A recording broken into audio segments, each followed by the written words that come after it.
All right, welcome back. In this lesson, we're dealing with biology, and the topic is ecological management and conservation. Ecological management and conservation. Okay, now this topic is all about um, different associations or relationships between different organisms. There are some relationships that are beneficial while some are very harmful, right? So in this lesson, we're dealing with different relationships, both the beneficial ones and the harmful ones and the neutral ones. Okay, so make sure you write everything down. Now, let's start. We have different types of associations or relationships. Okay, so the first one is symbiosis.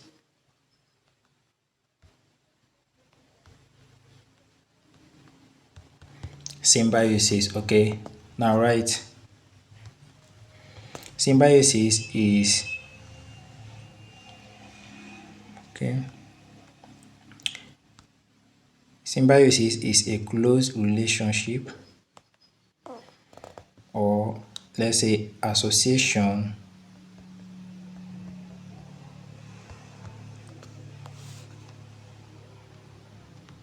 between two organisms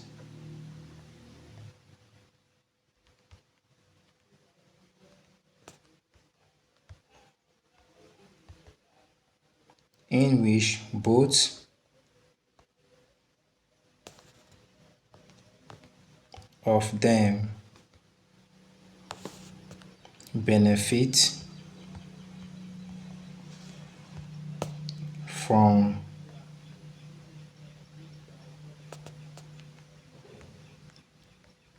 of them benefit from each other. And this full stop, okay? After full stop, then you write, and each member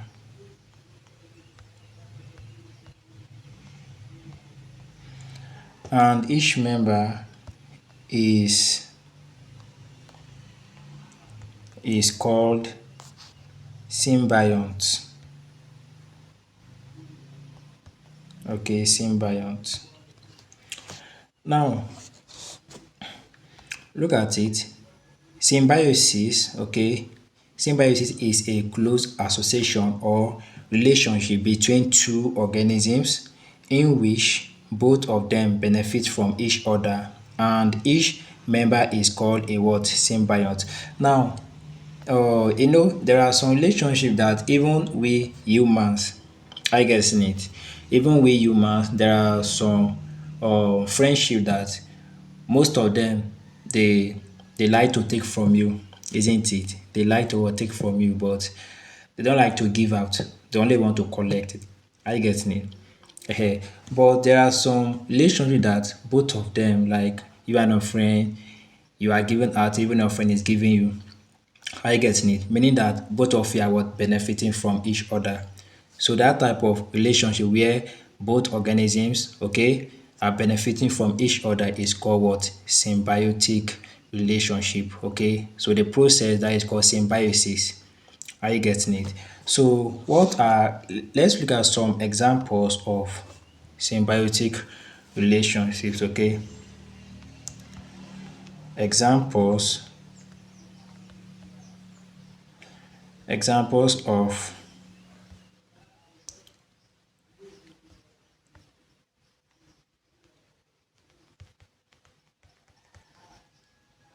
symbiotic what?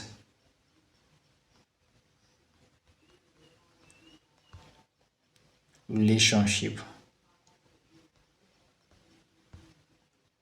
or association.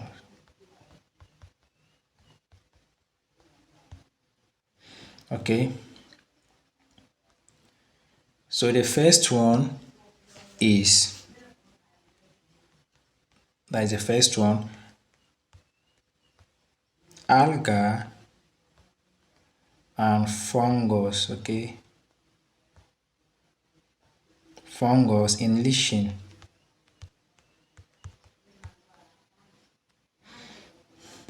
fungus in leaching.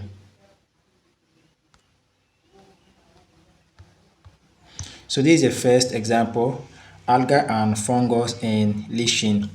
Meaning that now take note this leaching is um okay, it contains two organisms, that is alga and what? Fungus. I getting it? Alga and fungus. Now um this fungus you are seeing here is the singular form of what? Fungi. Are you getting it? It's a singular form of fungi, meaning that fungi is plural. So you have been hearing this word fungi, fungi, right? So take note. Then we have this one, alga. We have algae. I getting it? Algae and alga. Okay, that is singular and what? Plural. I getting it? So leaching contains two organisms, alga and fungus, meaning that these two organisms they benefit, they share things together. Are you getting it? This one is given the other one, this one too is given. Are you getting it? Now, what you should understand is the alga it benefits because the fungus encloses like in form of protection. Are you getting it? The fungus it protects the alga. Okay, it protects the alga, while the fungus it benefits by using like part of the food manufactured by the alga. Are you getting it? So meaning that the fungus protects, meaning it encloses the alga. Are you getting it? It protects the alga, while the alga in return provide food for what? The fungus. Are you getting it? So this is the first one. Okay. So the second one is what? Protozoa.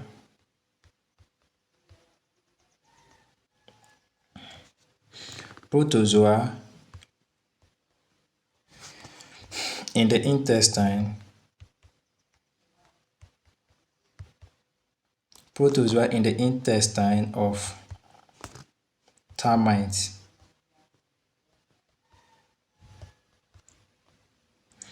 I guess need protozoa in the intestine of termites. So meaning that the function how the termites benefit from the protozoa is what? The protozoa it helps like digest the cellulose or the food in the intestine. When food is coming in, the protozoa will help to what? Digest that particular food. Are you getting it? So digest that particular food while the protozoa are protected by the termite. So meaning that the protozoa help in what?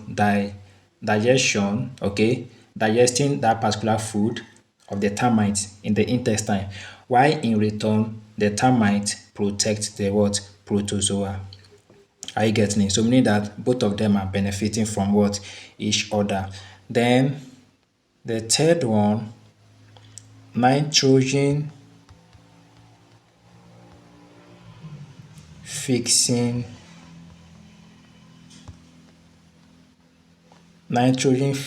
bacteria.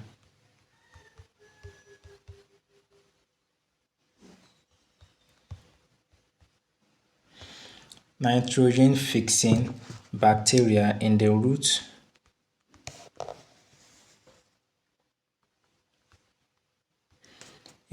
nodules of leguminous plants.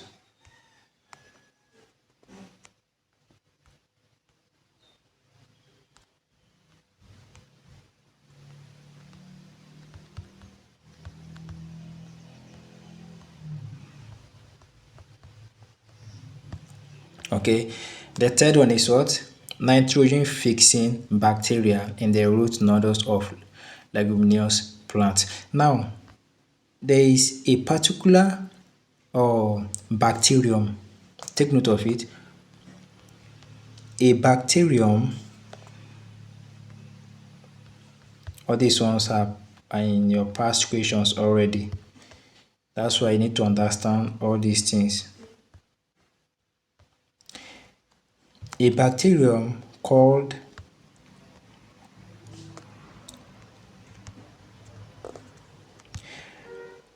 Rhizobium,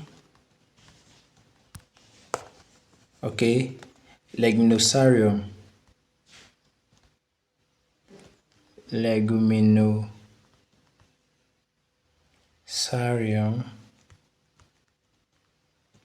bacterium called Leguminosarium living in the root nodules of what? Leguminous plants. Now, take note of this bacterium. Okay, I mean this, that is Rhizobium what? Leguminosarium. Rhizobium leguminosarium, and then you want to pronounce it. Now, this is an example of a bacterium. You know, bacteria is plural, right? Bacterium referring to one singular one. I get me. So now, in past questions, both WAEC, JAMB, and NECO, I've seen this particular question where they ask which of the following is not an example of what? Bacteria. Are you getting it? Which of the following is not an example of bacteria? And they put this particular one too. So note that this particular one, this organism, okay, this is what? A bacterium. Rhizobium leguminosarium is what? A bacterium. Don't forget. Okay, Rhizobium leguminosarium is a bacterium. So what it does is it lives in the roots. You know roots, right? Let's say if this is a plant, this is the root, the downside, isn't it? Mean that it lives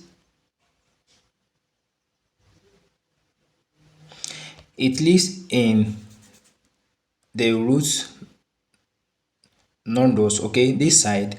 Then what it normally does is what? It fixes this thing nitrogen directly from the atmosphere to these root nodules. Are you getting it? It fixes what? Nitrogen. It bring nitrogen to the roots. Are you getting it? Like to these plants now. That is a function, meaning that the plants benefit from the leguminosarium, that is Rhizobium leguminosarium, okay, by what? Accepting or receiving nitrogen. Are you getting it? Why in return the plant, okay, or the root, it gives this bacterium nutrient because it's from the soil. You know this root is what? Dipped inside the soil, isn't it? So from there, that particular organism is what? Receiving nutrients. That is food from these root nodules. Okay. So this is what they should understand. So this is an example of what? Symbiotic relationship where both are benefiting from each other. Okay. The fourth one, right? Bacteria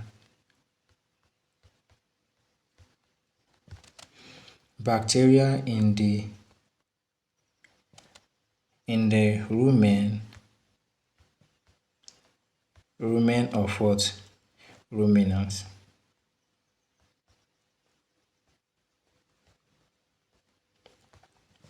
Okay, bacteria in the rumen of ruminants.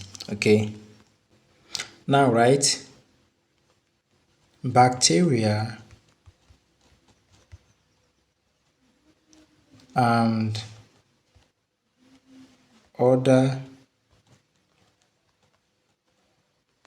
protozoa in the of ruminants, ruminant animals. You know the meaning of ruminant animals, right? Like cattle, sheep, all these are ruminant animals. Sheep, then I think yeah, goats too, goats. Okay, they help the ruminants to digest cellulose to sugars. Okay, that is goat etc. Their function is to what? They help. Okay, they help the ruminants to digest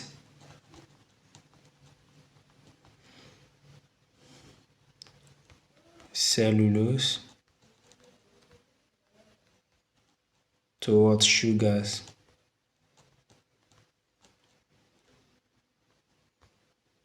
sugars synthesize amino acids and vitamins. Are you getting it? So their function is to what? Digest cellulose to sugars, then synthesize, that is produce. Synthesize means to produce or manufacture, okay? Meaning to synthesize amino acids and vitamins each other. So the fifth one, right? The fifth one is fluorine. Okay. Flowers and insects. Flowers and insects, they benefit. Do you know that, okay, insects obtain food from flowers, isn't it?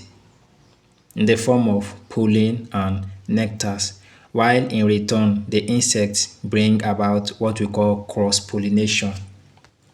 Okay, okay, let me just write it down so you will. Insect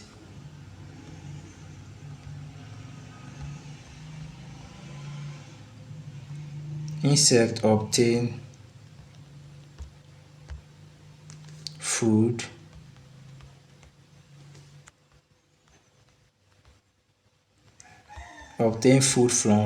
from flowers in the form of pollen, pollen and nectars.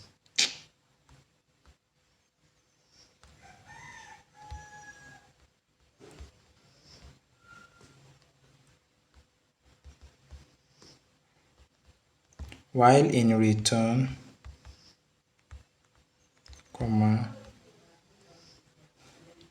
the insect brings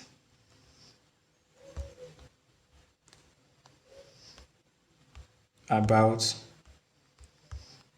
cross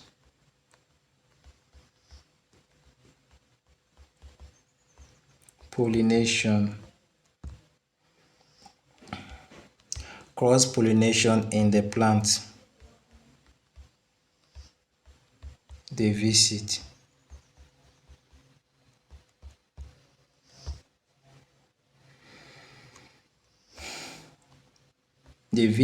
Okay,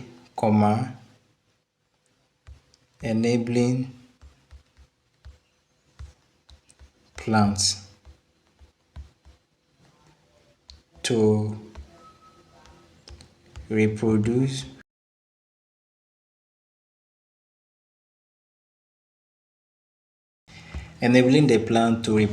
sexually. Okay, so flowers and insects is another example of what? Symbiotic relationship. They benefit from each other. Are you getting it? You know, the insects bring about what we call what? Cross pollination. Cross pollination. Then the insect obtain food from the flowers by what? Pollen grain and nectars. The insect feed on what? Feeds on the flowers, while in return, the insect provide what we call cross pollination. Are you getting it? So these are the examples. So in the exam, um, definitely you will come across all these questions.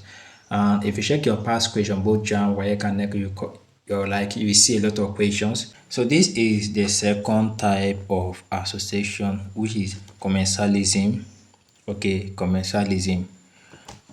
So right, let's look at the meaning of this particular relationship. So commensalism is an association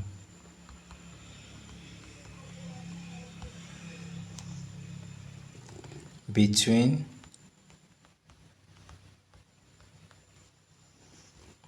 two organisms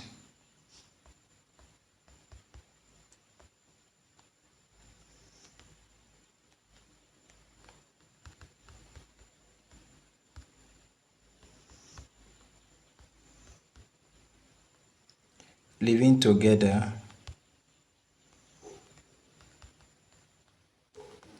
in which only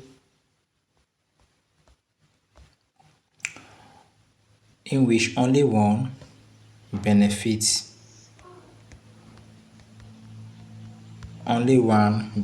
from the association.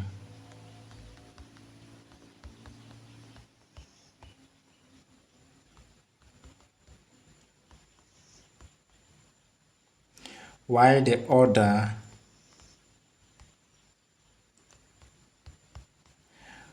other is neither benefited nor harmed. Full stop. Now, this type of relationship is also one of the organism is benefiting while the other one, okay, is not benefiting anything, and at the same time is not what harmed. I getting it? One of the organism is benefiting while the other organism is not benefiting anything. At the same time, is not what? It is not harmed. Okay. Now let's look at examples. Okay, examples of this in commensalism. Okay, that is A. Remora, fish and shark. Remora, fish and shark. Okay, remora, fish and shark. I getting it? Now, this remora fish is in form of it's a type of fish that is living in the body of shark. You know, shark is very big. Are you getting it? Shark is very big. So this remora fish is very small. It's just living in the body of what? Shark. Are you getting it? In the body of shark. So from there, that fish is what? Feeding. Okay, it feeds on the food particles left. So when shark is feeding, those food particles that is being left behind by the shark, okay, the remora fish will what? Feed on them. Are you getting it? This particular remora fish will feed on them, okay. But at the same time, shark is not benefiting anything from this remora fish, and at the same time, shark is not harmed. I get it. So this thing, remora fish and shark is an example of what? Commensalism. Okay, let's look at the second example. Oyster, and crab. Okay, then the third one, man,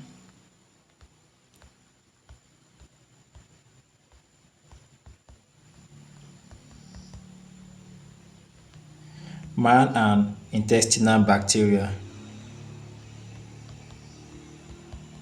Man and what? Intestinal bacteria. Okay, now some bacteria in the large intestine of man feed on that. So this number three, okay, that is man and intestinal bacteria. There are some bacteria that is inside our intestine, especially in the large intestine, that is the colon. I guess it.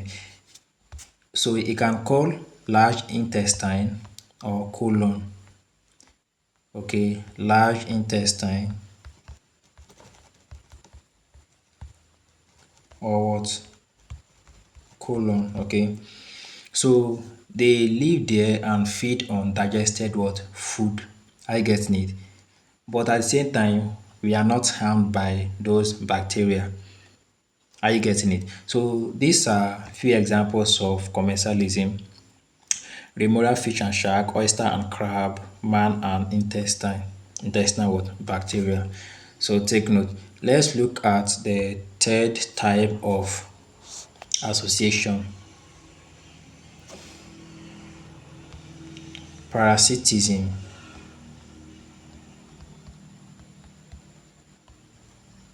Parasitism. Parasitism. Okay. Now, right. Parasitism is a close association. It's a close association between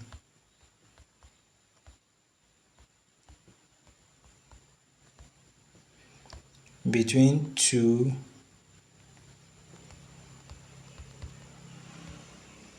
organisms in which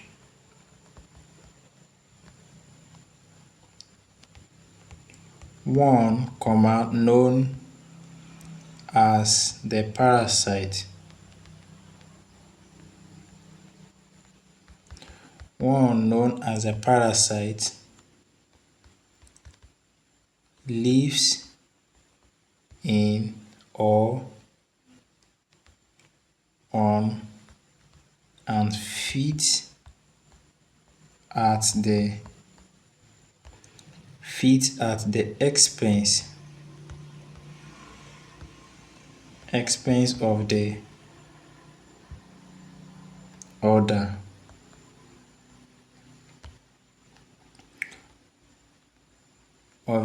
organism, which is known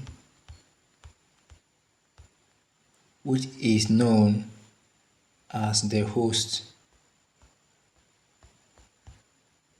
As the what? The host. So, okay, full stop. The parasite benefits from the association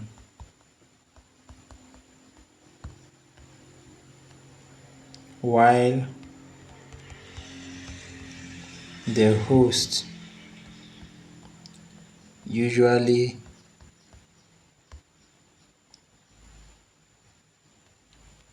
suffers, okay,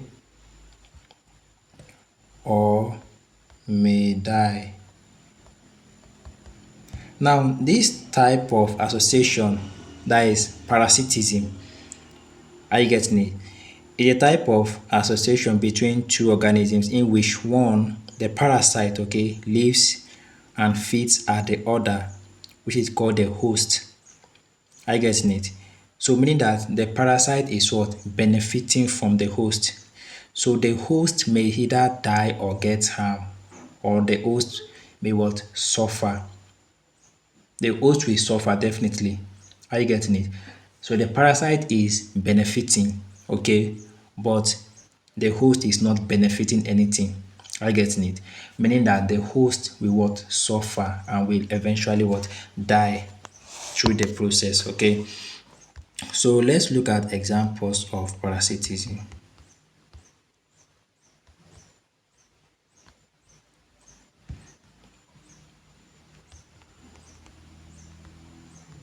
Man and the tapeworm. That is tapeworm. Okay.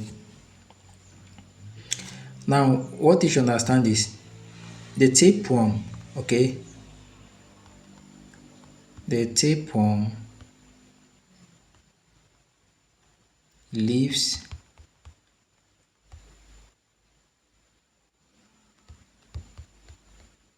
in the small intestine.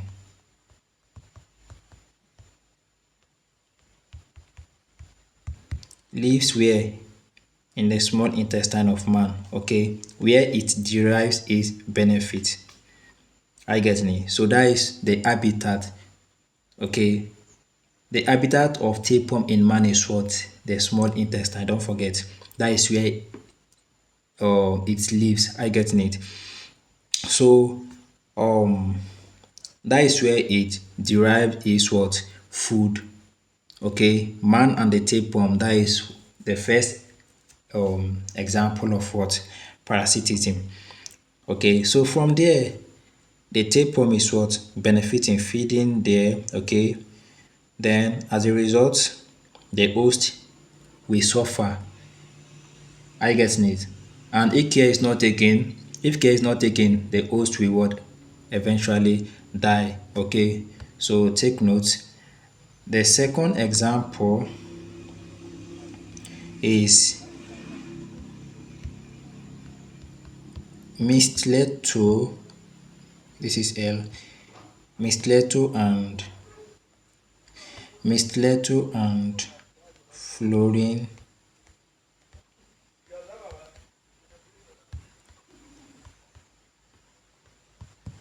Mistleto and fluorine plant.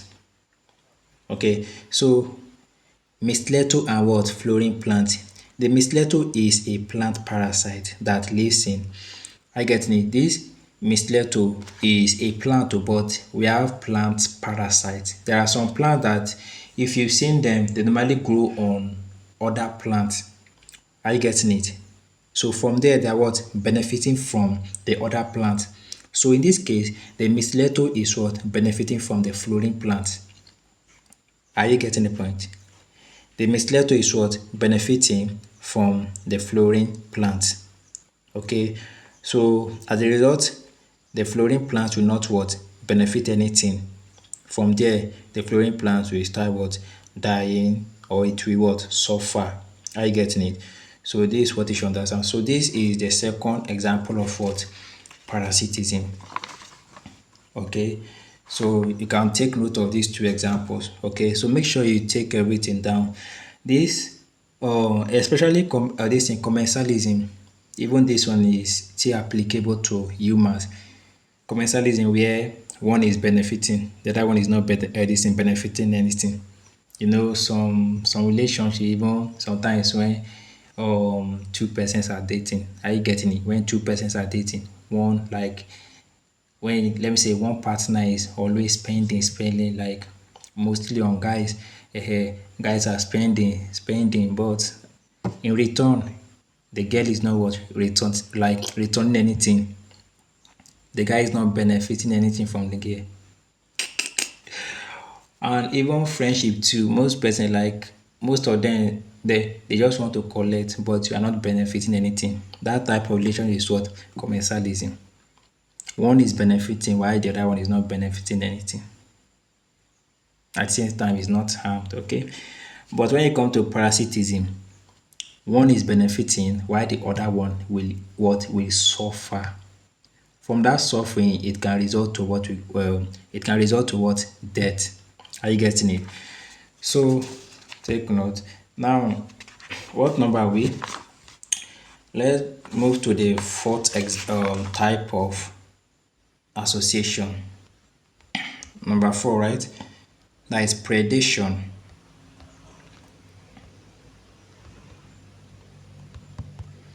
Predation. Now, right? Predation is a type of association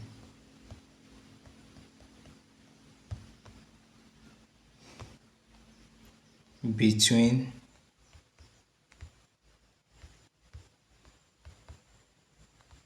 two organisms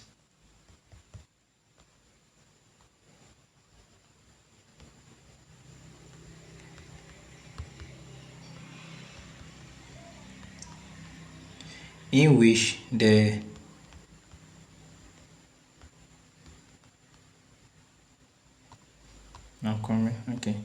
in which the predator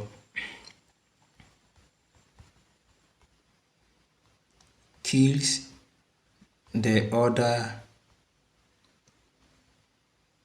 are called the prey, and directly feeds on it. So this type of association, that is predation, okay, the predator, okay, one organism will what? feed on, we kill the other organism and feed on it. I get it. So the one that is benefiting, that is the predator. I get it. It will kill the prey, then feed on the prey at the same time. It will kill it and feed on it. I get it. So let's look at examples of predation.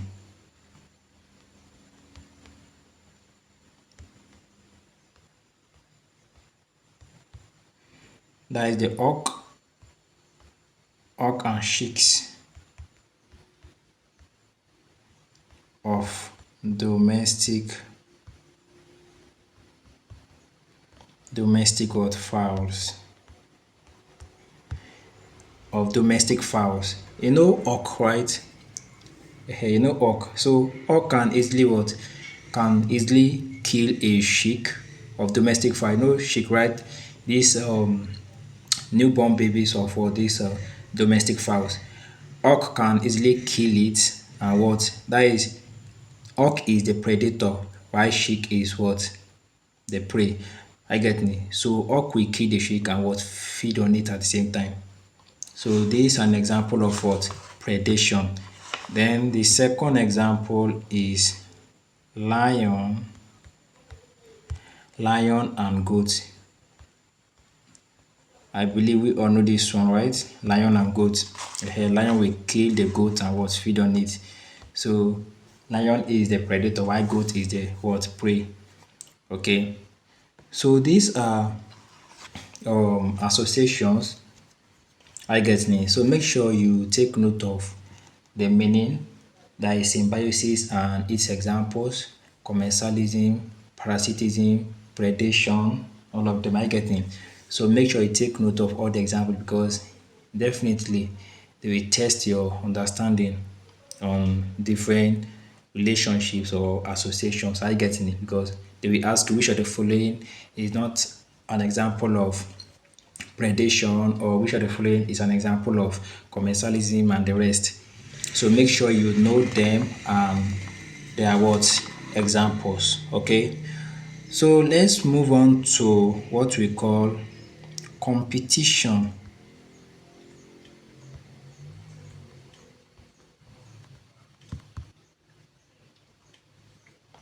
Okay, competition.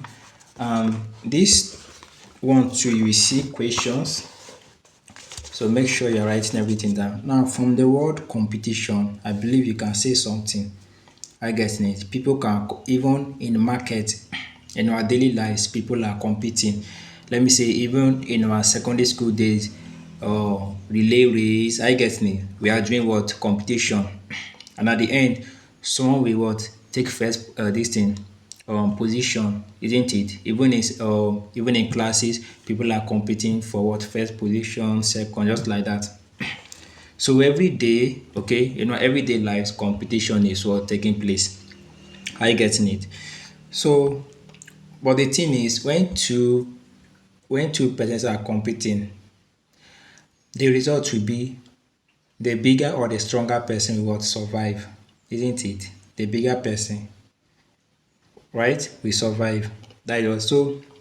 Let me give you the definition of competition, right? Competition involves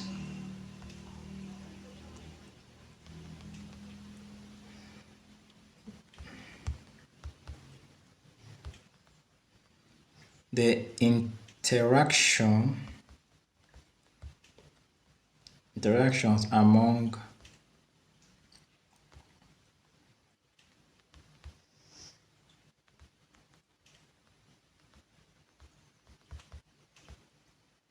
two organisms of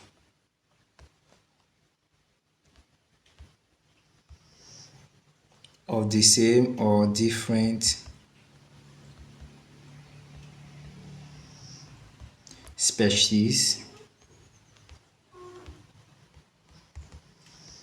in which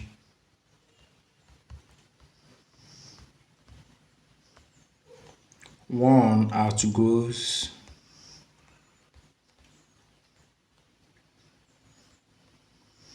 the order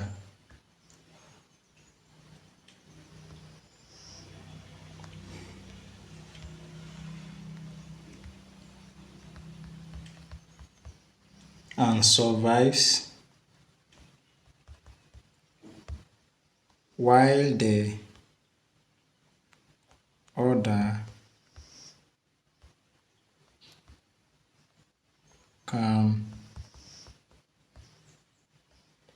can neither grow nor survive. Are you getting it? Competition involves the interaction among two organisms of the same or different species. Are you getting it?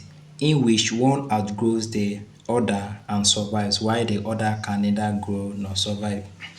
So that is why I said competition is between two organisms. It can be of the same species. When we talk about the same species means or it can be between competition can be between humans. Are you getting it? It can be what between humans or it can be between humans and a different species, different organism. Are you getting it? But the result is when competition is ongoing, the final result will be the stronger person will survive. I getting it? The stronger person will what survive. Now, the second thing we need to ask ourselves is this question is very important. You notice that competition normally take place in like in our daily lives, right? Okay. Ask yourself this question. Why does competition occur? I getting it? Or why does competition take place? I get it because before competition will take place, then something must be what involved why people are competing. Are you getting it? You notice that people can compete because of what? Light, let me say limited resources, isn't it? Just imagine you and or let me say there is one mango, okay, and for let me say okay, only one mango is remaining. And let me say three persons are trying to what, take that mango. Meaning that the stronger person will what? If there is greed, okay, you guys can come together, okay, let's share the mango. But we're in a world where some persons are very wicked. They want to eat everything. They don't want to share. So from there, competition will what occur. Okay, the stronger person will what? Take that mango. So from there, competition will start, isn't it? So let's look at some of them. Okay. Competition is often based on limited environmental resources. Now, right, competition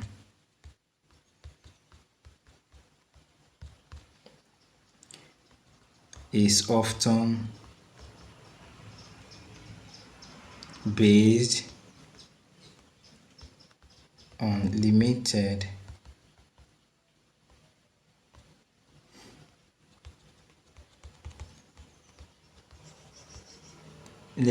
environmental resources,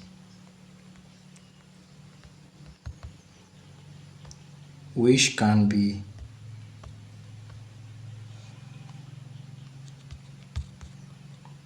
in short supply, such as food, water, nutrients,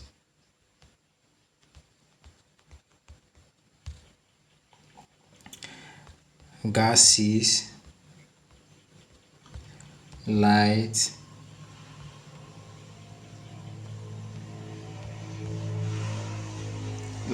and space. Okay, so these are some of the things that normally makes what um people to what or organisms to compete when that material or that resources is what limited. I get it. When there is shortage of resources, Resources like food, water, nutrients, gases, light, space. I get me. When there is what or limited supply of these resources, everybody want to what take the last portion. So from there, competition will what occur. Are you getting it? So during competition, one organism controls one or more of these resources, which enable it to grow and survive, while the other organisms they will what die. Die is just it. So the stronger person will what will take most of these limited resources. So if you are not strong enough, we what they will eliminate you. That's why even to live in this world, like for you to achieve anything, you must be what strong. So once we get to that particular topic where um this thing survival of the fittest under this thing evolution, okay, under evolution, where we have the Darwin postulation where he said survival of the fittest. So we get to that particular topic. Okay, so for now, understand this thing. Okay, so these are things we see in the exam. So these are things we see in the exam, and they will try to test your understanding. Okay, why does all this thing competition occur? Let me now write when the competition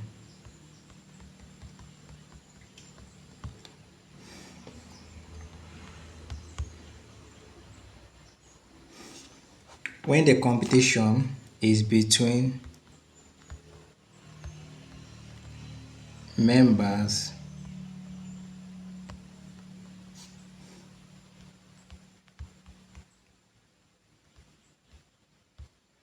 members of the same species, okay, comma,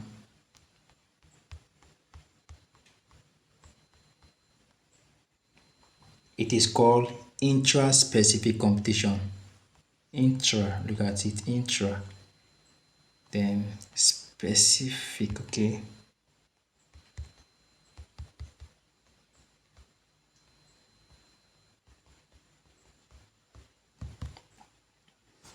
Specific competition. While it is called inter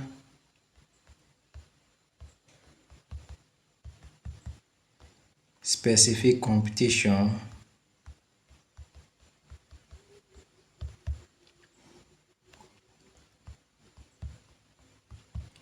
if it is between members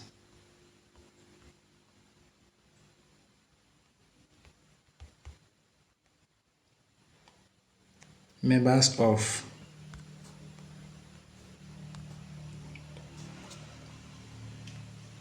different species. I guess it. So if the competition is between organisms of the same species, it is called what? It is called intra, okay, intra-specific competition. But if the competition is between organisms of different species, it is called inter. You will see all these questions, don't forget.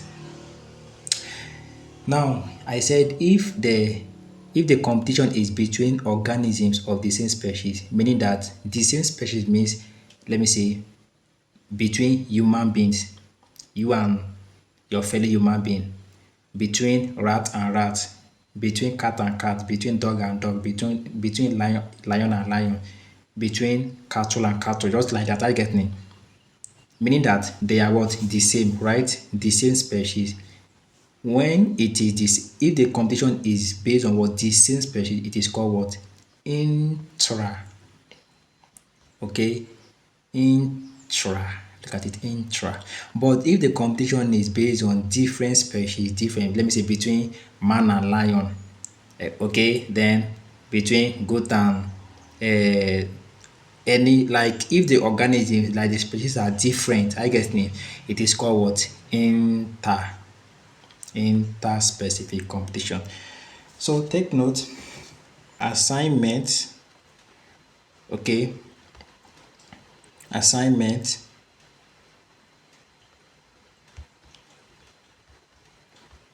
or you can drop it. Now just know examples, okay, know examples of intra and interspecific competition. It's very simple. Even without making research, you can give examples.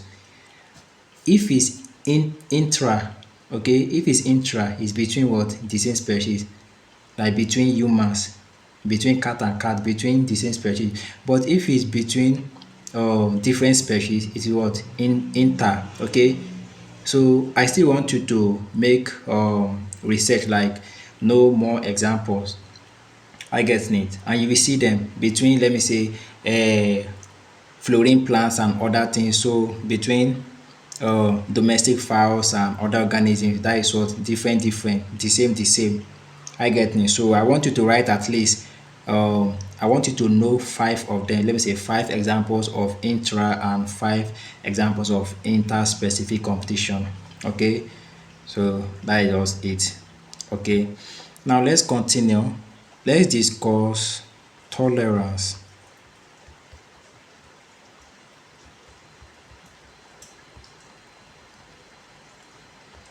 Tolerance. Now, what is the meaning of tolerance?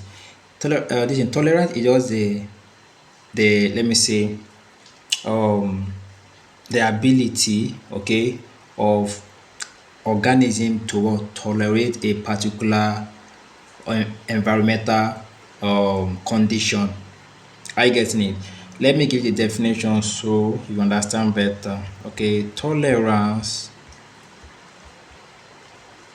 is the ability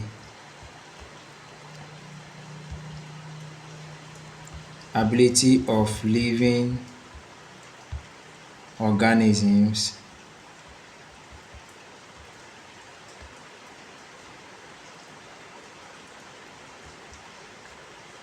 to withstand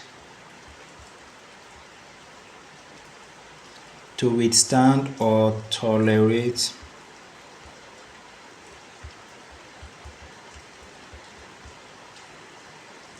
little unfavorable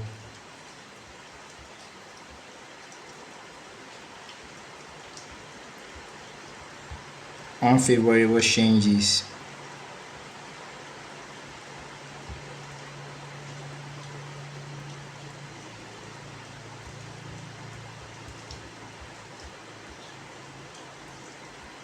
in the environment which affect their survival. Okay, tolerance is the ability of living organisms to withstand or tolerate little unfavorable changes in the environment which affect their survival.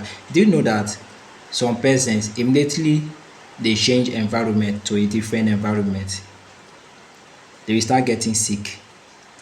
Are you getting it now? They will start what? Getting sick.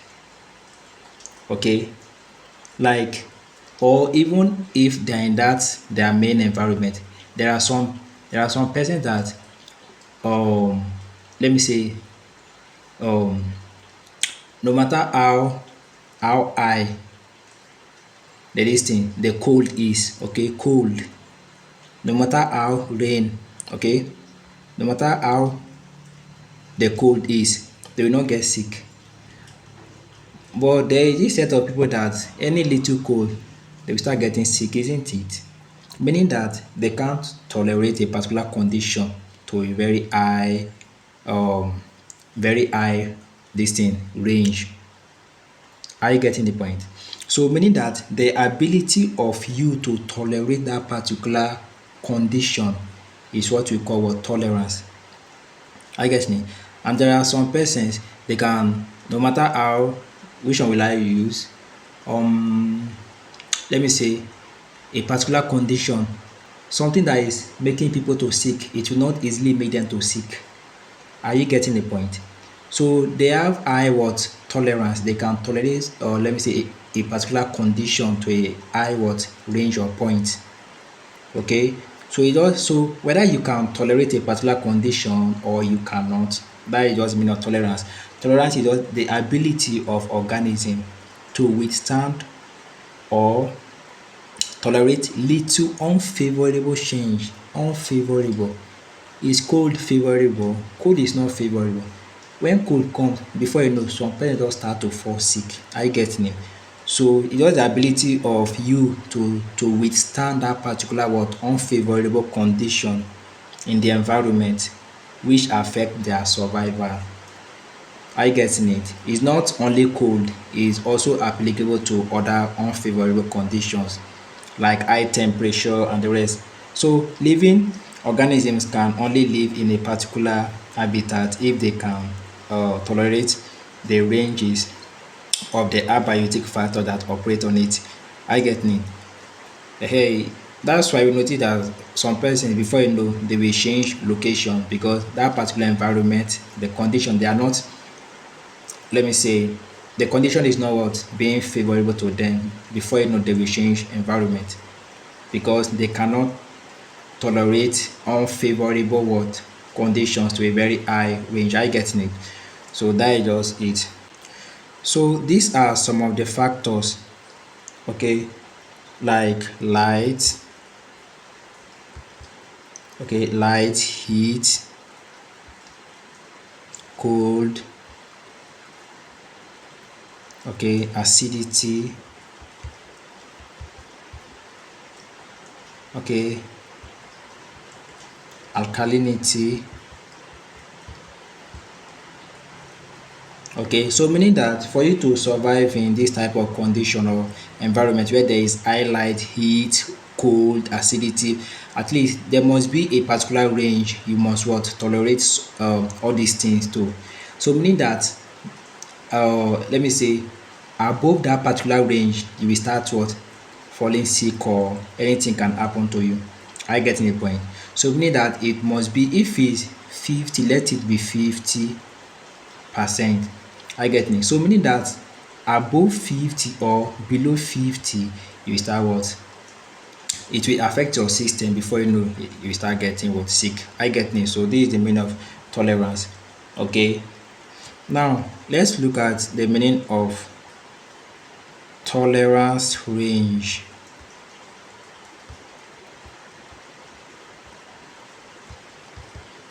Tolerance range, right, is defined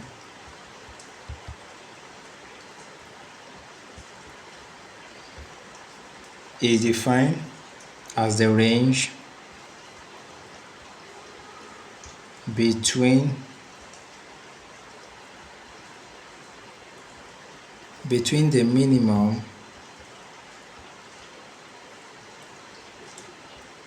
and maximum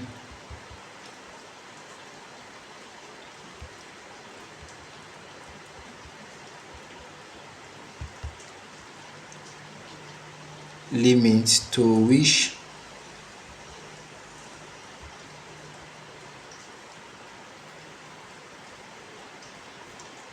okay to which organisms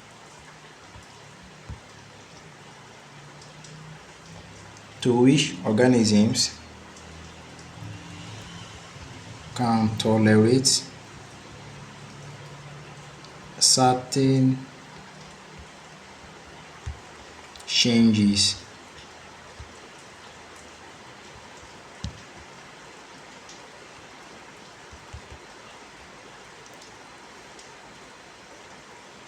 in their environment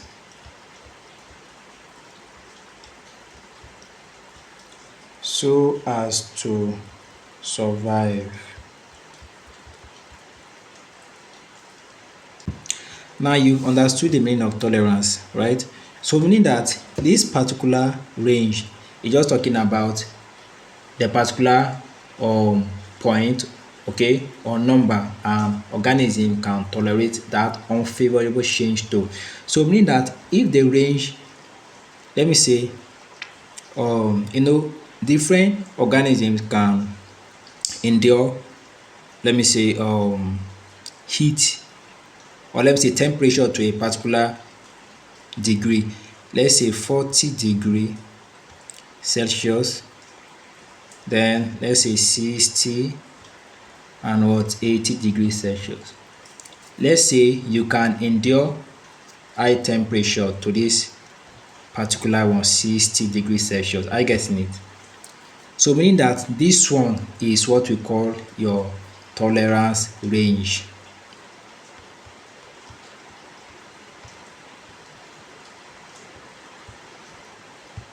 Are you getting it? This is your what? Tolerance range. Meaning that if the temperature increases what? Increases more than 60 or get below 60, it will start what? Affecting you. And before you know, we fall sick. Are you getting it? That is the meaning of what? Tolerance range. So tolerance range what is the minimum or maximum limit to which organism can tolerate certain changes in the environment so as to what? Survive. So this is what your tolerance. So if your tolerance range is 80, mean this is your what? Tolerance range. Okay, meaning that above this 80 or below 80, it will start affecting you. Are you getting the point? So take note. All right, let's continue. So what is the meaning of geographic range? Geographic range. Now, right? It refers to the areas. It refers to the areas where a species of organism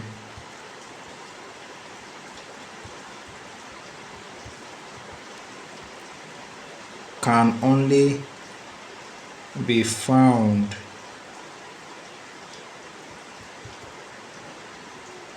within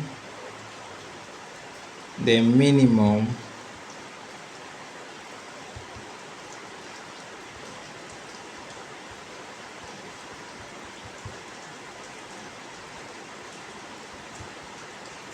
and maximum limits of its tolerance.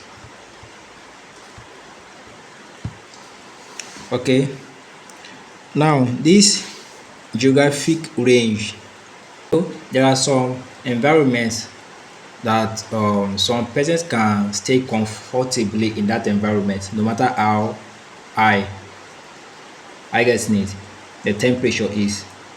But there are some persons, immediately they get to the environment, they cannot survive there. I get it. They cannot what? Survive there.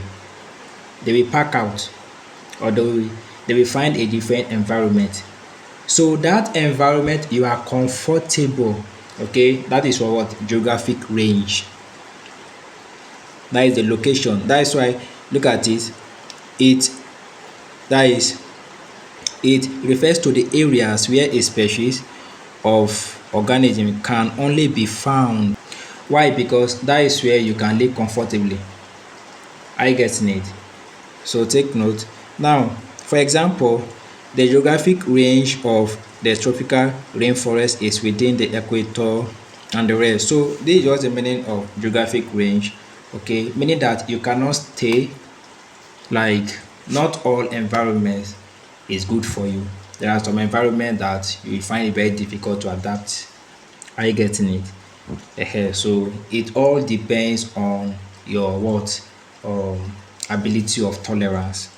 Okay, if you can tolerate a particular unfavorable condition, okay, in that environment, meaning that is a what geographic what range. Okay, all right. Now let's move to what we call adaptation.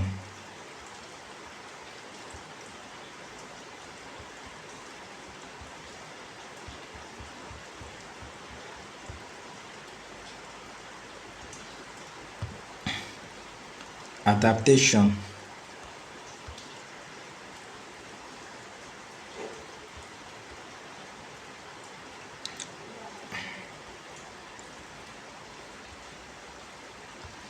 Adaptation is defined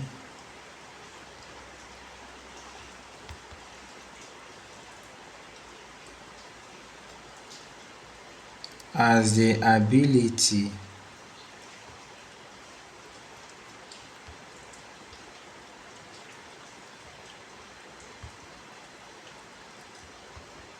of an organism to live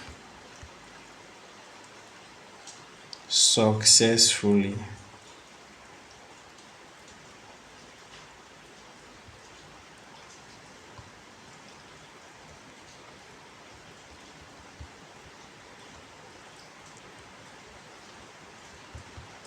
in a particular habitat.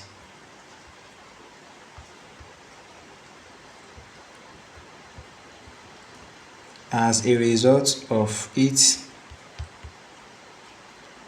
structure,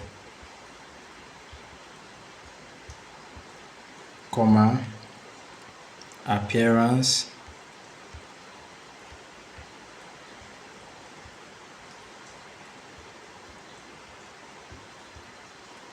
and behavior.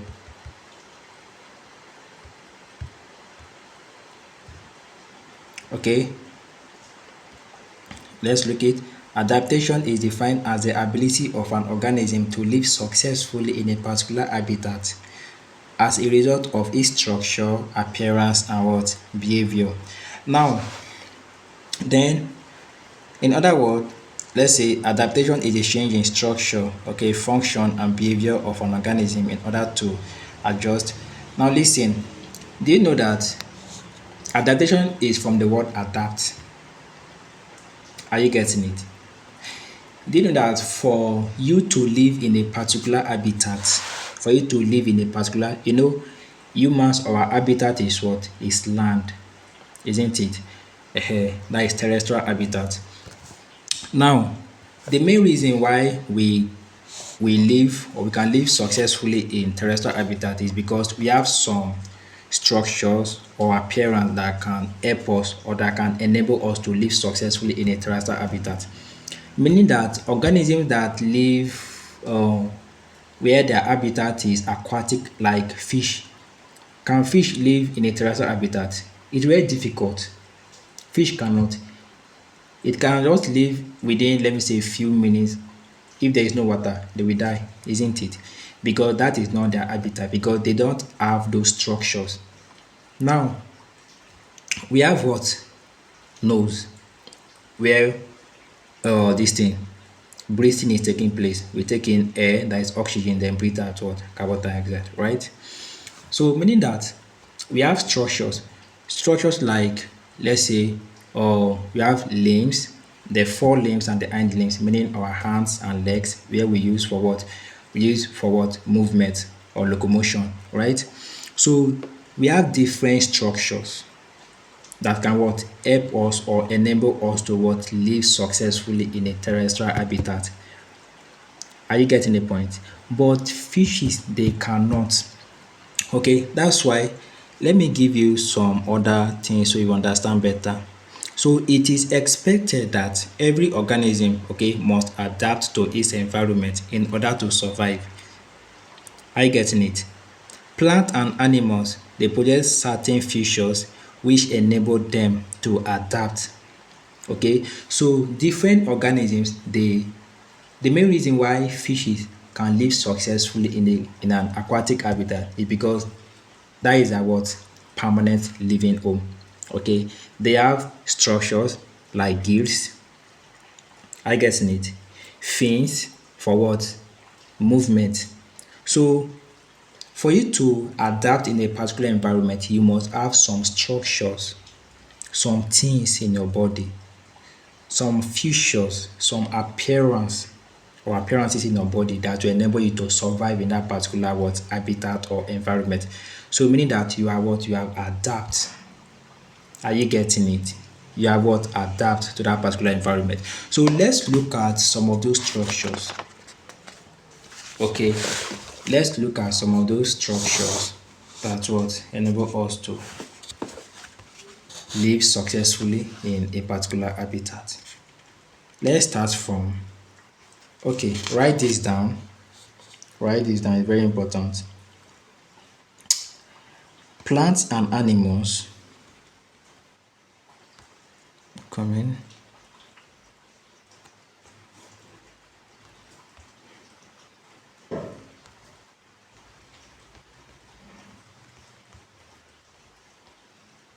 Plants and animals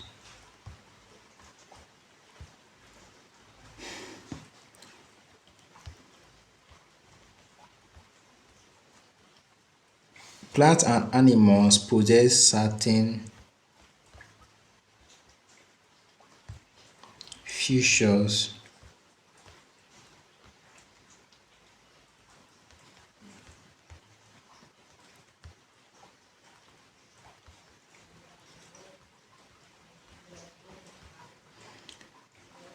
which enable them to adapt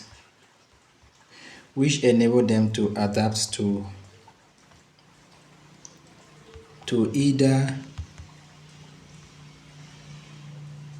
aquatic or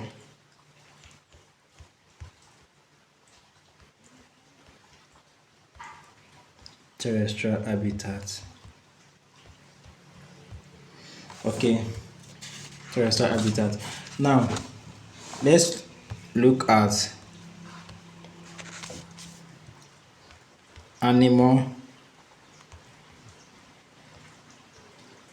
adaptation.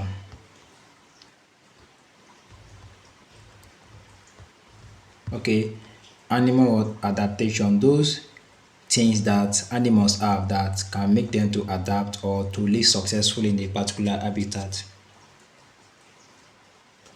Are you getting it? So let's start with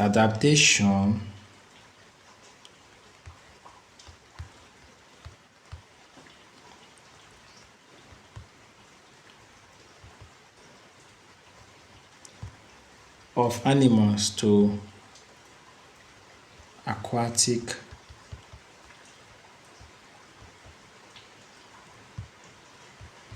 adaptation of animals to aquatic habitat. Okay, so let's look at those things that some animals have that can make them, okay, to live successfully in what water, that is aquatic habitat, right? Number one,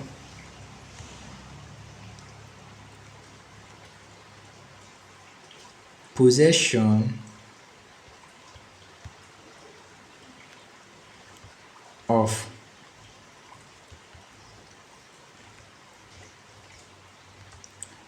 streamlined body. Take these things very serious, so because you will see them in the exam. Possession of a streamlined body for what? Easy movement.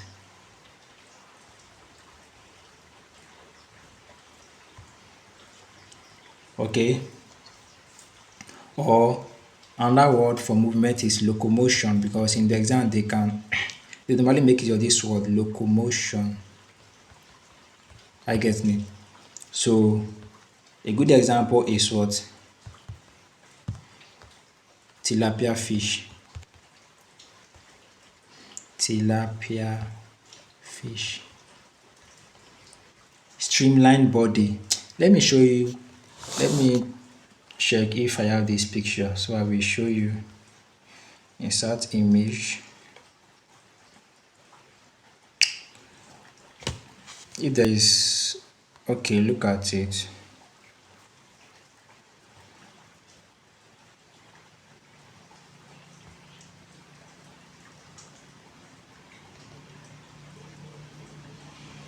I'm coming.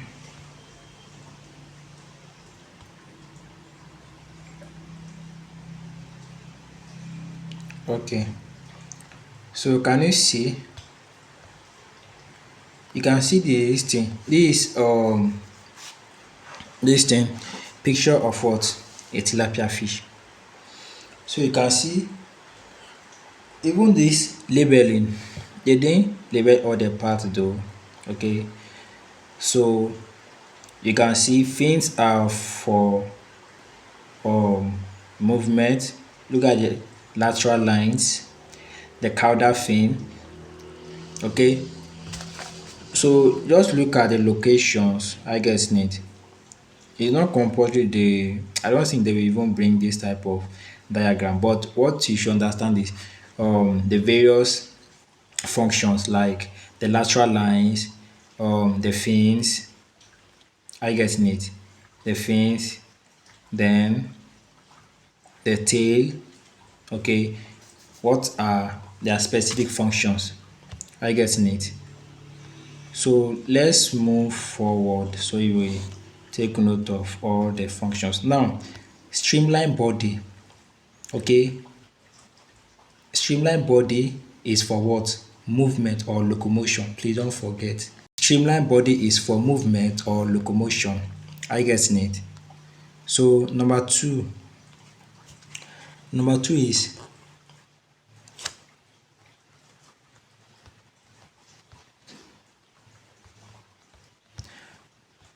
possession of fins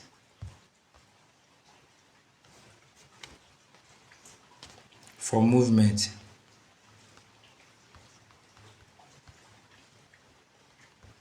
Okay, fins too is for what? Movement.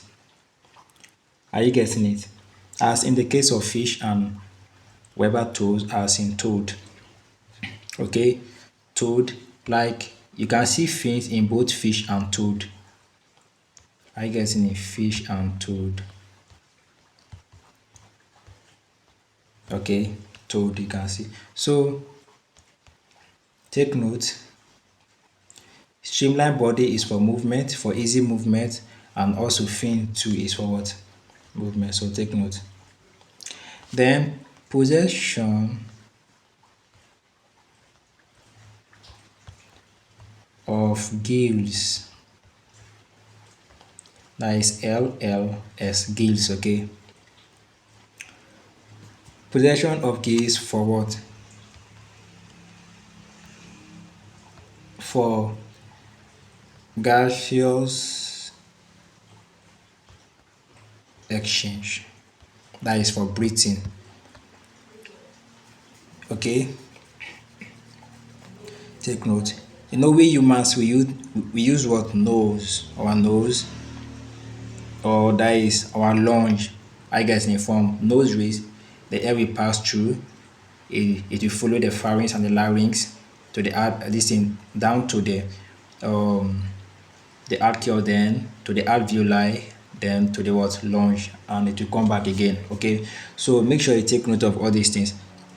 So the fish and the toad, they have what? Gills for what? Breathing. That is exchange of what? Gases. Okay. Then number 4, possession of swim bladder.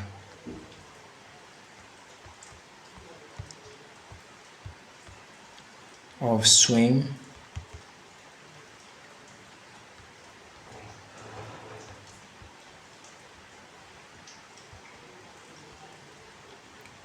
okay, for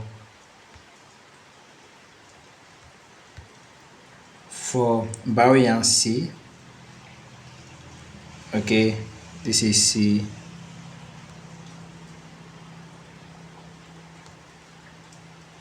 Okay, for buoyancy, that is for them to float. I getting it? For them to float.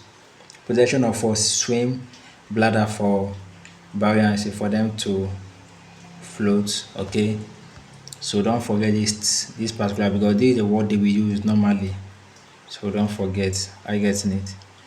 So number five is okay. Possession of tail.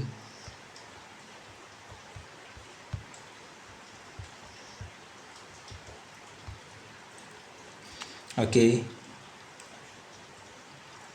What is the main purpose of tail in a fish? For swimming, isn't it?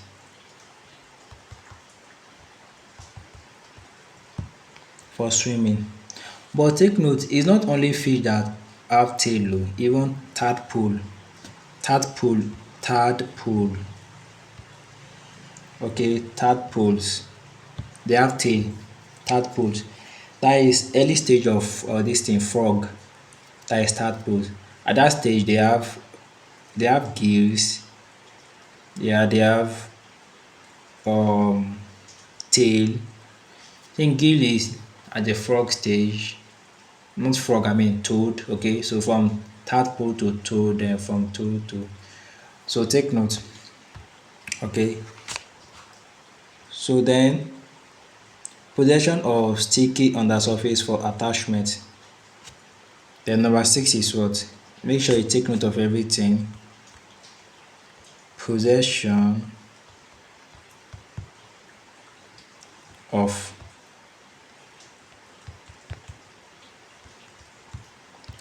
sticky undersurface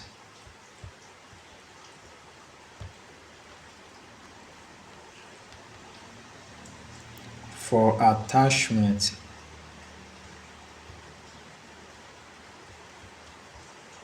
For attachment to surfaces of objects. Okay, e.g. e.g. we have snails and flatworms. Flatworms. Okay, possession of a sticky undersurface for attachment.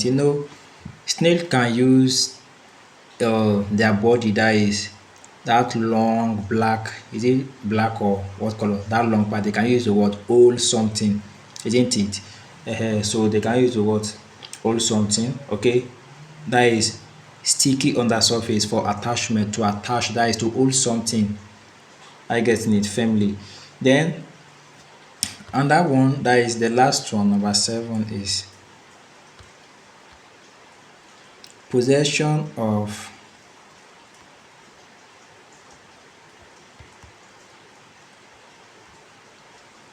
suckers or airs, of suckers or airs for attachment, the same attachment. Okay, suckers or airs, I getting it, the same attachment. Now these are the features, or these are things the aquatic animals they possess, I getting it, for them to live or to survive in what aquatic habitat. Now let's look at the terrestrial what habitat, the features. I getting it? So adaptation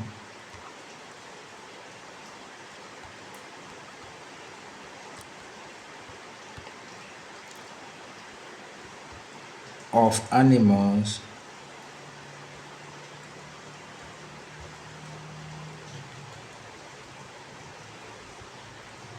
to terrestrial habitats.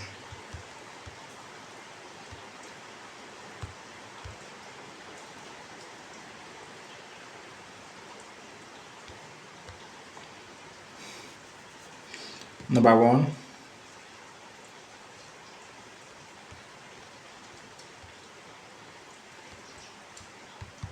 possession of limbs.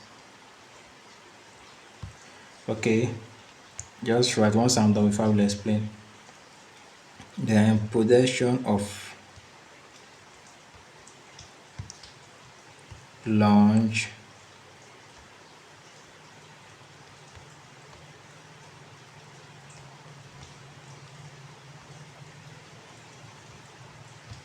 Possession of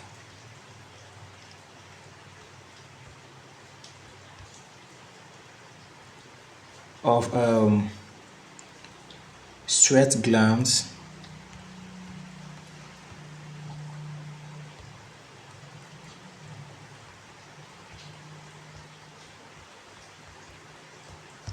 For excretion and cooling.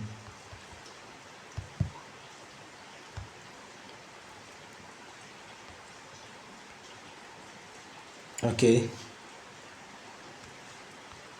okay, and cooling. Like example of this type of animal is mammals, that is humans are involved, right?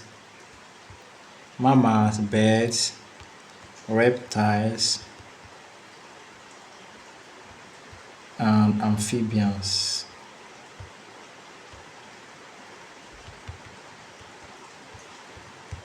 Amphibians, okay. So number four, right? Number four,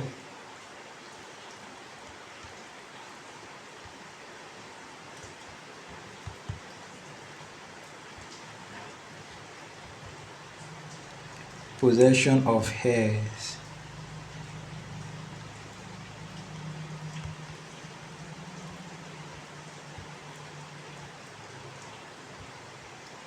As in mammals, and that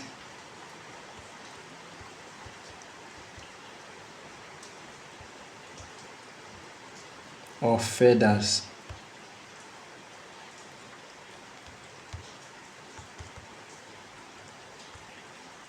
As in birds, for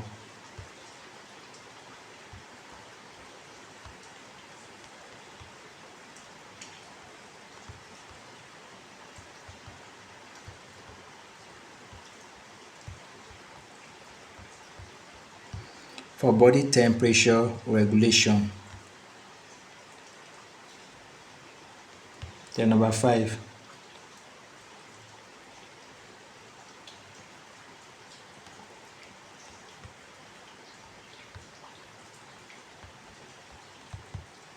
possession of skin.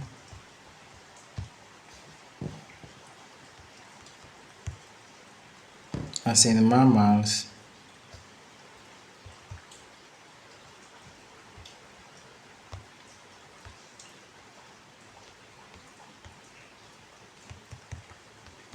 and cuticle.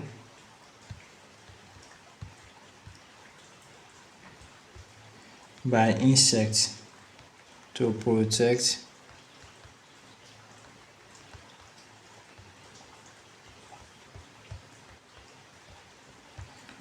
and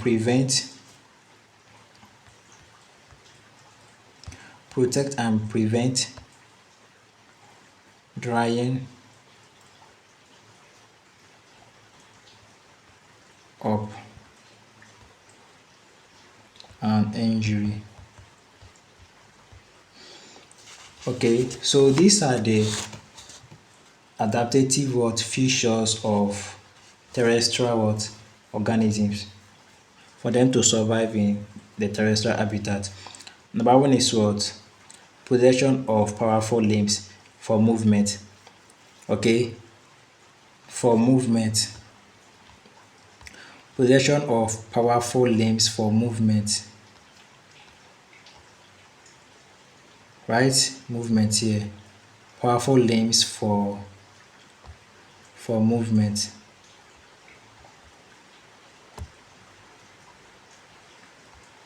Now, what are those limbs?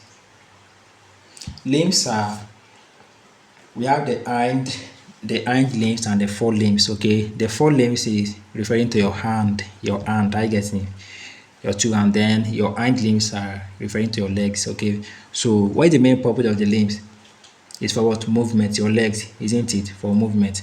Then number two is what? Possession of lunge. The lunge is for what? Gaseous what? Exchange. Okay. Then number three is possession of um, sweat glands for excretion and cooling. I get me. Sweat glands for excretion and cooling. You know, when you are sweating, okay, when you are sweating, it's bringing out what? Dirty from your body, isn't it? So that is what you are bringing out, waste product, excreting, right? Excretion of waste product. Then number number four, possession of what? Hairs. Like, we mammals, we have hair in our body now. Then also that hair, the function is to regulate body what? Temperature. Okay. And also feathers in bird. Birds, they have feathers, isn't it? So the main purpose of this feather is what? Regulation, to regulate body temperature. Hair in humans, that is mammals in general, okay, is to what? Regulate body temperature. That is the function of air in your body. Air in your body. So if you don't know it from now. Then the feathers in this thing birds is also for body, or this thing, regulation of what? Body temperature. Then the last one, possession of skin in mammals and cuticle in what? Insect, to protect. The skin is what? Is for protection and to prevent drying up and injury. Okay, so these are the features to adapt well in a terrestrial habitat.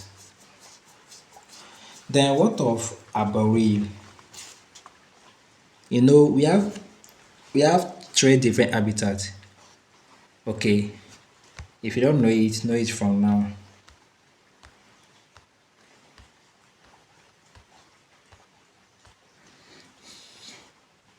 Okay, there are three different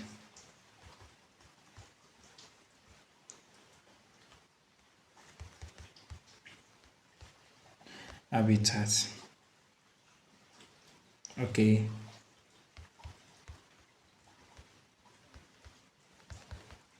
terrestrial,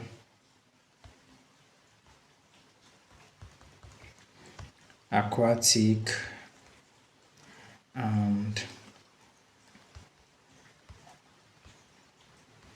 arboreal. Are you getting it? So these are the three different types of habitat we have. Okay, terrestrial, that is on land, aquatic or water. Arboreal is on top trees. There are some organisms that they live, they are not living on land, they are not living this thing on water, but where they live is what? Is on top of trees. I get me, on top trees, on top canopies. So let's look at the arboreal, like the adaptation of animals to arboreal environment or habitat. Okay, we have looked at one of what? Terrestrial, aquatic. So let's look at the one of what? Arboreal. Okay,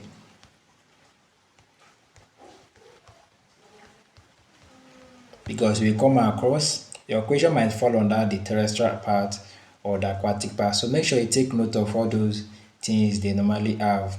I guess let me say possession of these to what? Let me say streamlined body in tilapia fish is for what?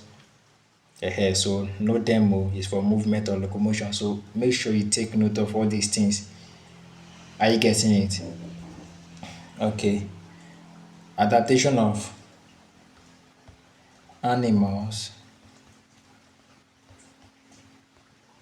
Animals to arboreal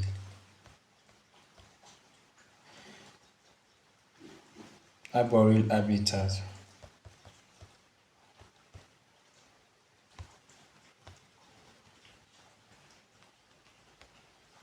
Number one,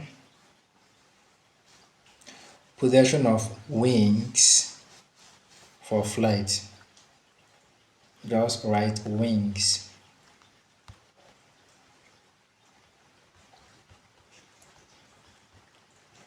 Wings for flight. Example, that is bird, right? They fly. So the main purpose of the wings is not to fly. Yes, not to fly. Then number two, possession of hollow bones. Okay.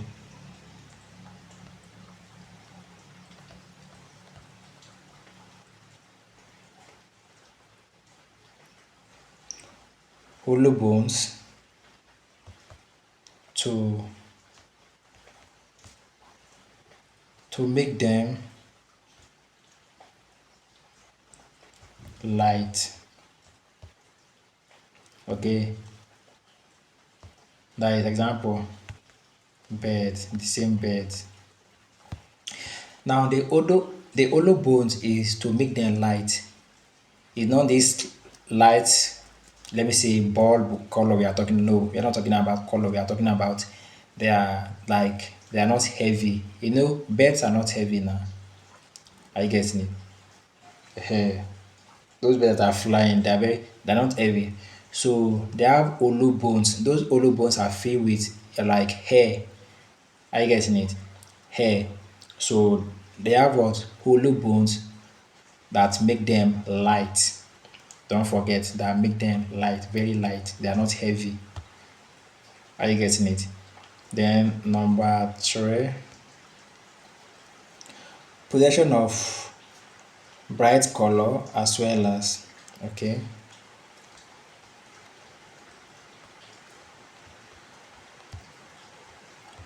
Possession of bright color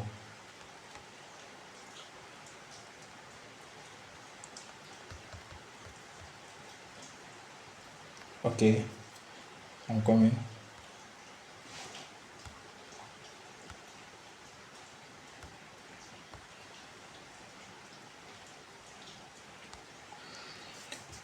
Of what? Bright color as well as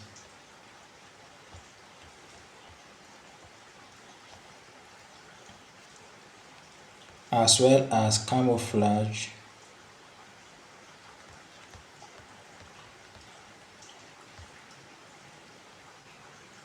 Okay. E.g., we all know this one. Chameleon. Do you know chameleon changes color according to the environment? If you bring a particular material that is green near chameleon will change to that color. Are you getting it? So possession of bright color as well as what camouflage. Are you getting it? That is chameleon. And we are going to take note of the function of or the main purpose why chameleon changes what color. Okay, because you will see all these things in the exam.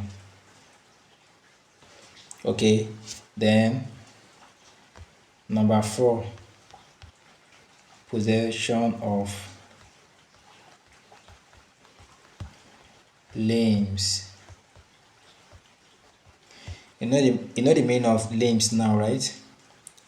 Possession of limbs. That is this is for movement now. Limbs, claws. This one is C, claws, C, claws,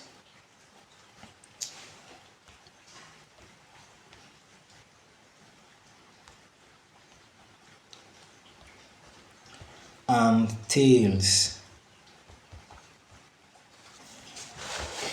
Are you getting it? For climbing.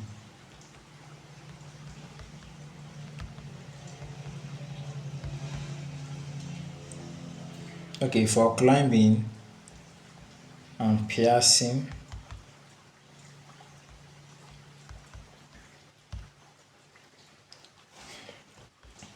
Climbing and piercing. Example that is birds, monkeys,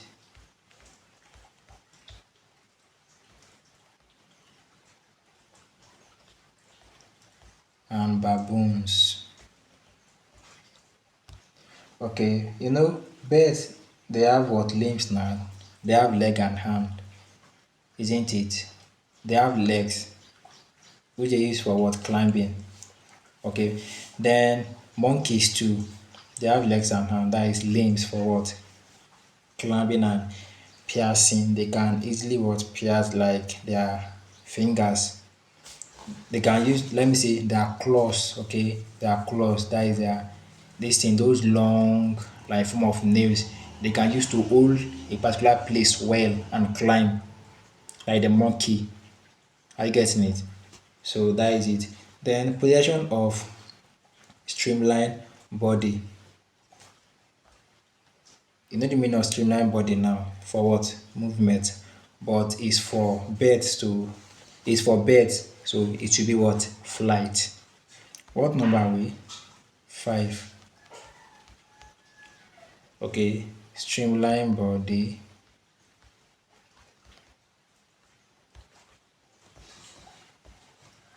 streamline body for easy flight, right? Easy flight. Then protection of strong muscles and tendon to easy flight. Okay,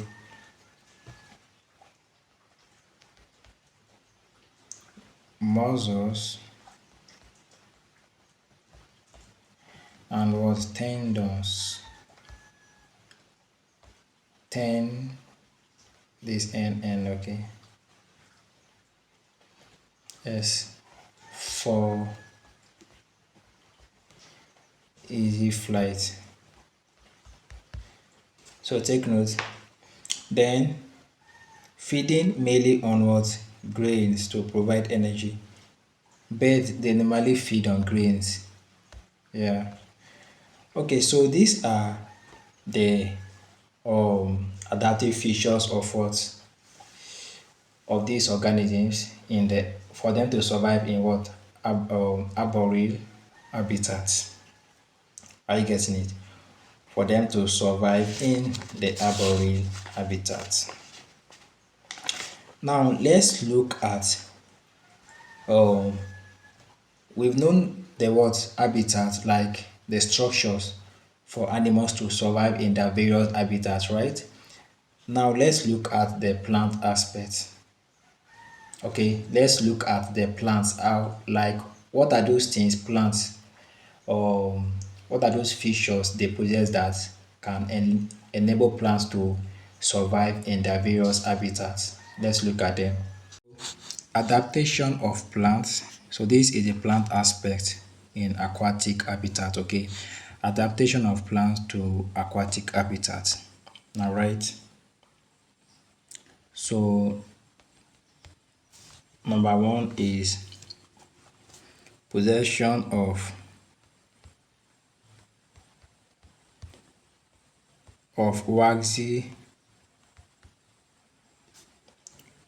waxy um corticals, waxy corticals. Okay, waxy corticals on leaves.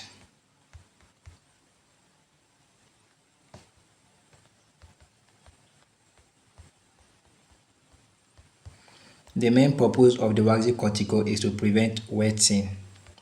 I get me? Prevent them from what? Getting wet. Okay, so take note. Then number two,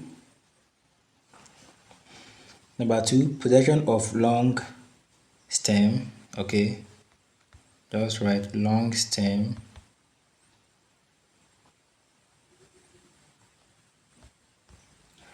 Long stem and flower.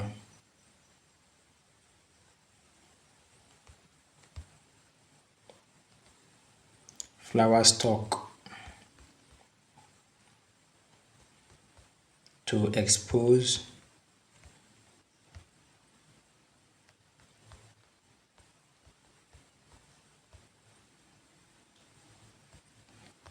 the flowers and leaves. Okay, to expose them. You notice that there are some, if you have seen a river before where plants are floating, you see there are some of them that are very, or this thing, I mean the stalk or the flowers, they are very long. I get it. They're very long, so it can be exposed to sunlight. I get it. So long stem and flower stalk to expose them, to expose what, the flowers and leaves to sunlight. I get it. At least from there, photosynthesis can take place, right? So number three is possession of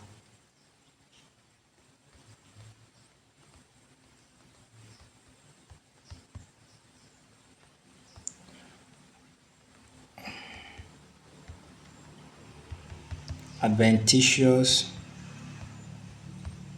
roots. Okay, they have roots like water lettuce, e.g., like water lettuce. I don't have the picture here, so you can browse the picture and see water lettuce. Okay, so they have roots. Okay, nice roots. Then production of air floats in the leaves and stem for buoyancy. Okay,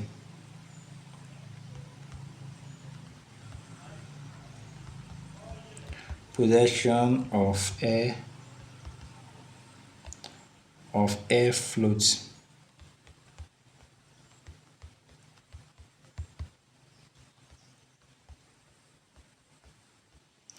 Air floats in the leaves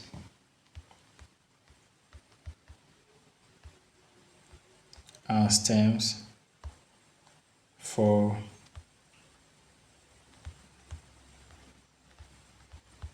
buoyancy, like to make them to float.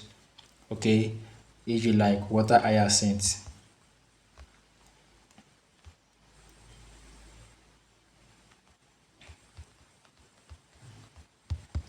To make them to float. I guess need production of what, air floats in the leaves and stem for buoyancy.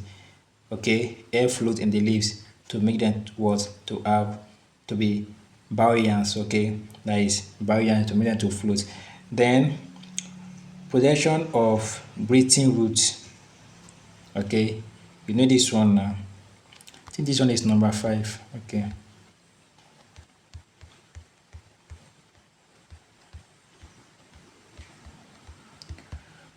production of what, of breathing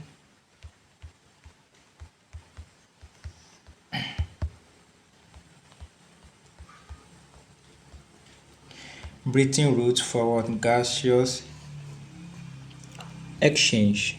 Okay, from the word breathing.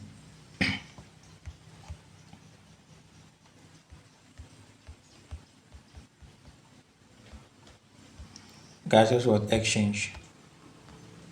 Then number six, production of air spaces in the tissues for buoyancy. This one too. Okay, that is air spaces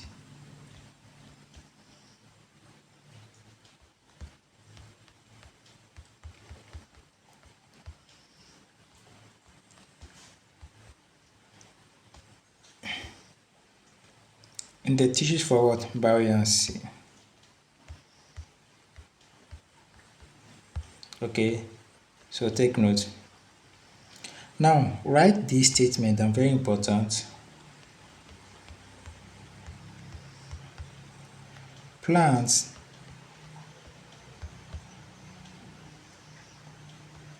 that can live successfully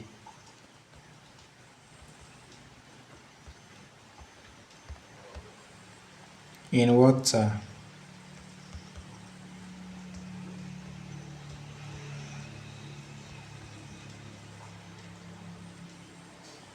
are called hydrophytes.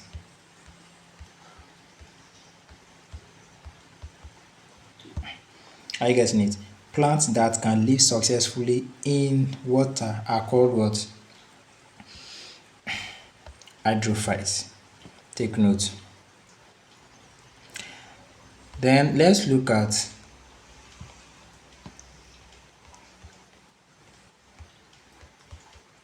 adaptation, okay, of plants in terrestrial habitats.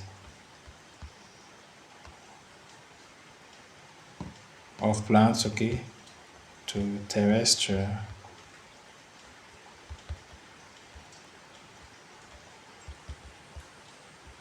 So we've done the one of plants to aquatic, right? So this one is terrestrial. Okay, so number one, possession of extensive root system for anchorage and water absorption. Yeah, extensive root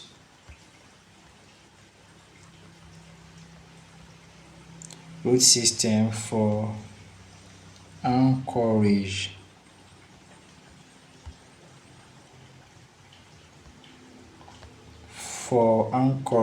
and water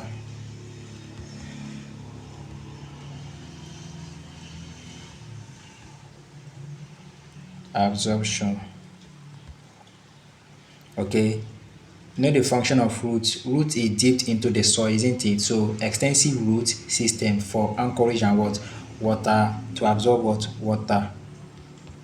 Take note of it. Then protection of thick bark on the stem to protect external tissue. Then let's take this one. Protection of numerous leaves to enhance better photosynthesis. Yeah.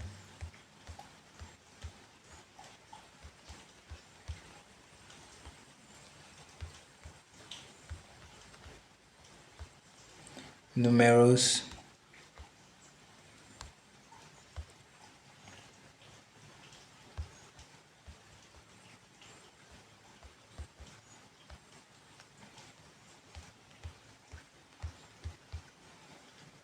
to enhance better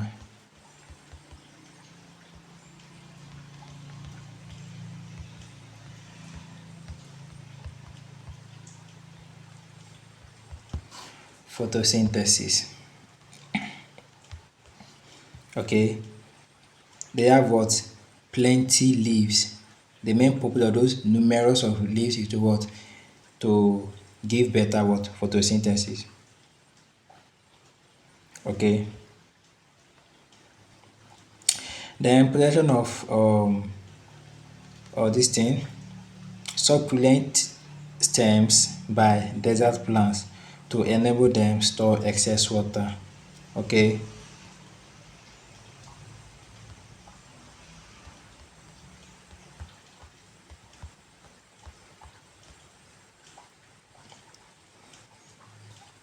By succulent stems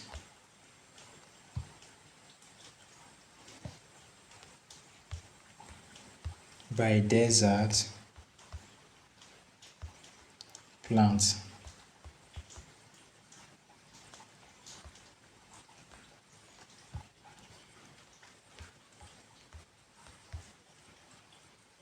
to enable them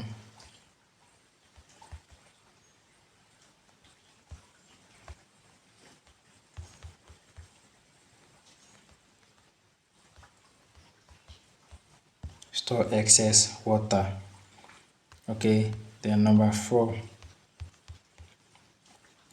protection of tiny and scanty leaves by desert plants to reduce water loss through transpiration.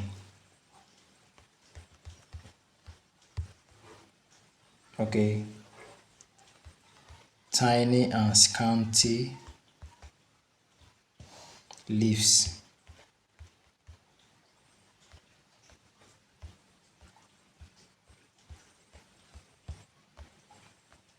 by desert plants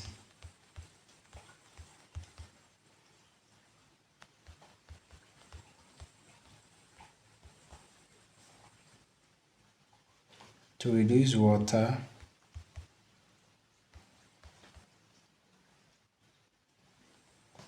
loss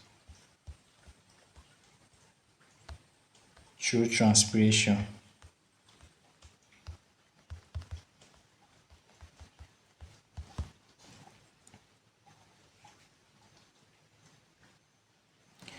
Then this other one again, this is the last one.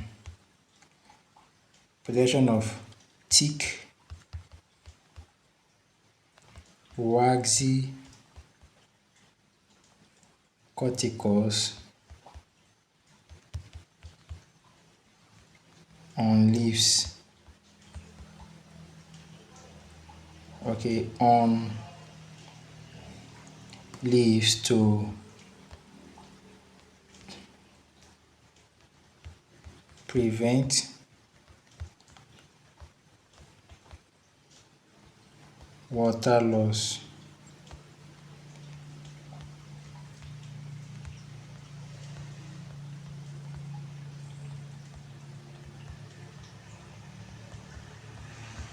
Through transpiration. Okay, now write down this statement. Plants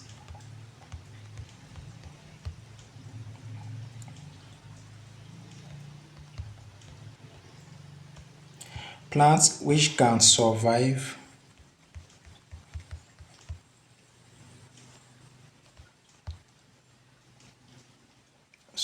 in extremely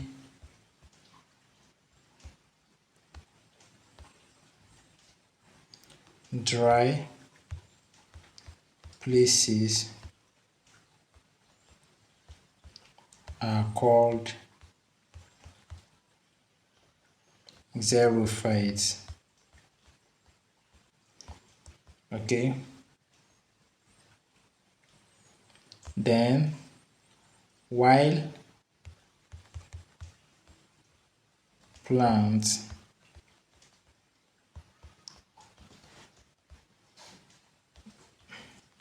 that can survive in places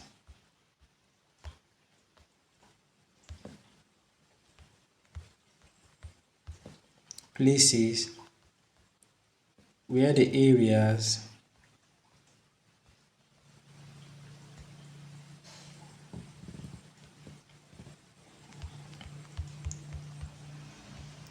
are not too dry or too wet are called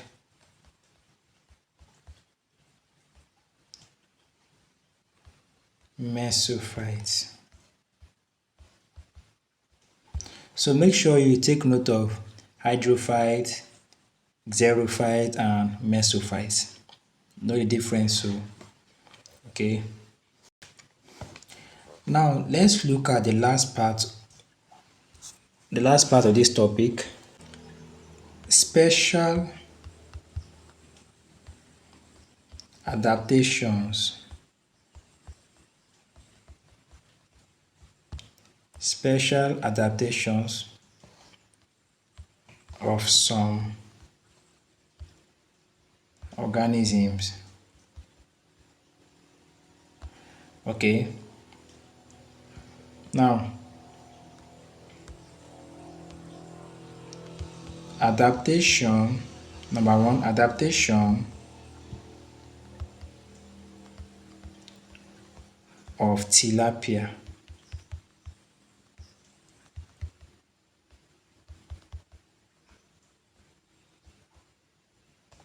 for movement.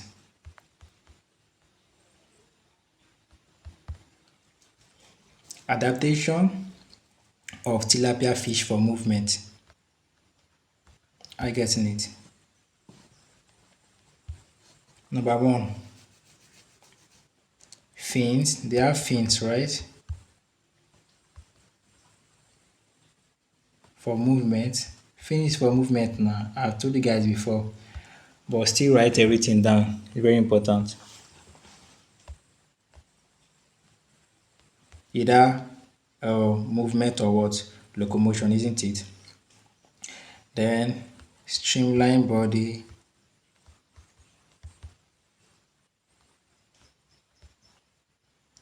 for what? For easy movement. Then number 3, lateral line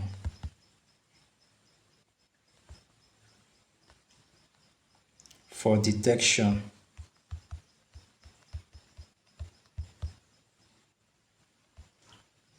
of vibrations.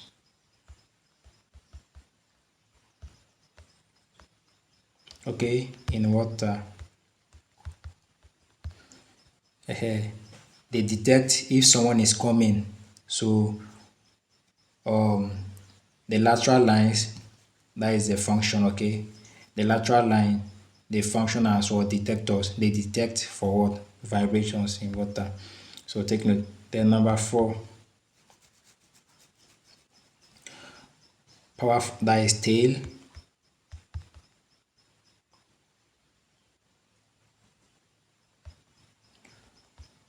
For what? Propelling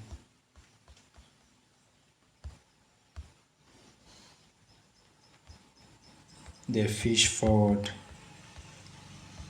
Isn't it? The tail of the fish, or the tail of this in tilapia, is to push the fish forward. Are you getting it? So that it can move comfortably. Then number 5, the direction of the fins, okay, and scales backward to aid easy movement through water. That is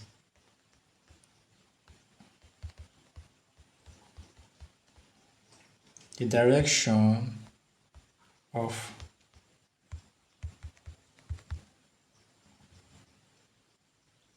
the fins and scales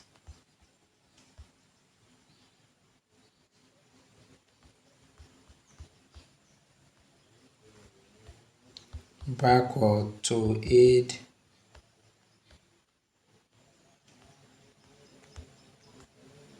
easy movement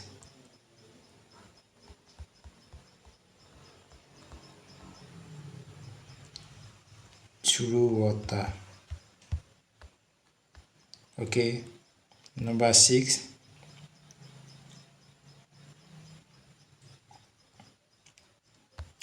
what is the function of the eye? Is to see what? Predators, like to see enemies. I get me. That is large eyes, okay, without, don't forget, without eyelid. They don't have eyelids. Are you getting it? Which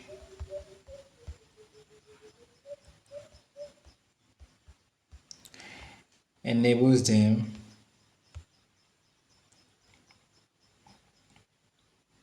okay to see predators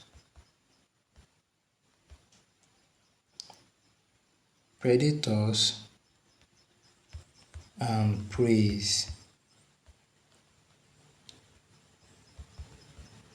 easily. Then number 7, protection of swim bladder. Okay, swim bladder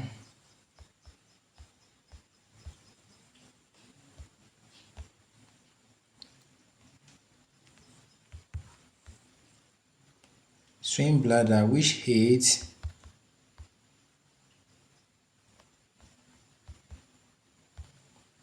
what? Buoyancy. I know the meaning of buoyancy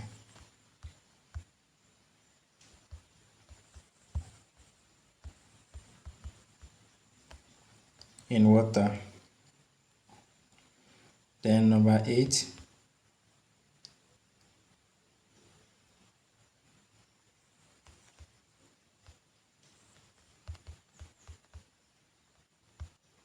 the silvery white white color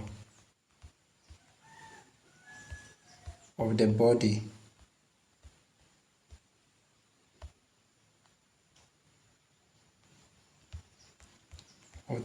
below and black above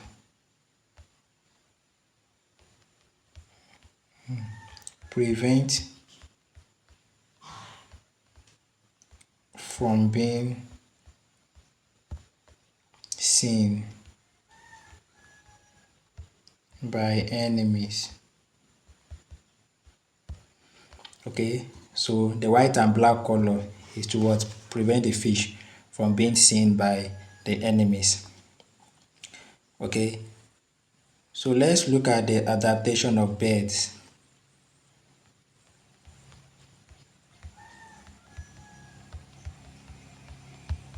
Adaptation of birds for flight.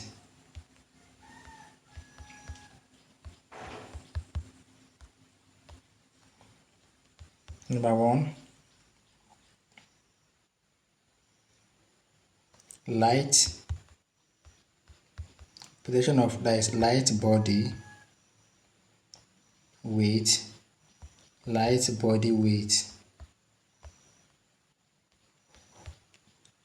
to ease flight. Two, protection of feathers. I've told you guys before, protection of wings for flight. All these ones are not necessary because I've told you guys before, so take note of them. Then streamline body. I've told you guys before. Okay, let me just write it again. Streamline what? Shape or body.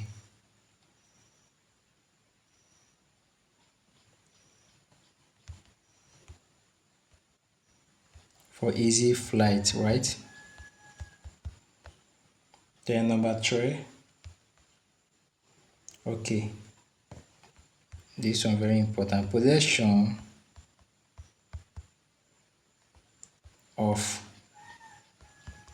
oil gland.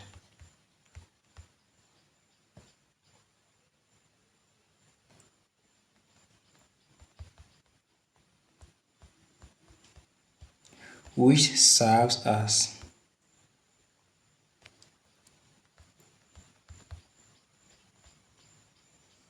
waterproof.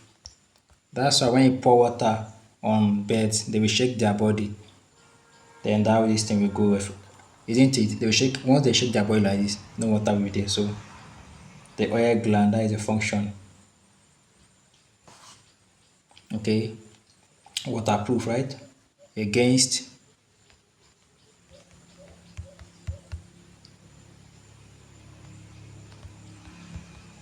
wetness. Okay. Then let's look at the adaptation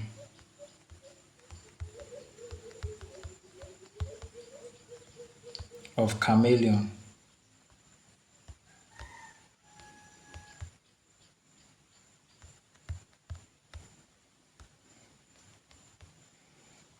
Chameleon, okay. Number one, possession of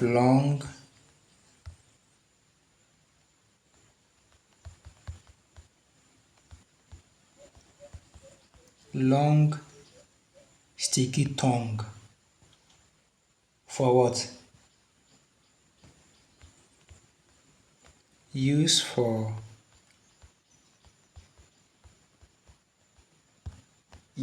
capturing prey.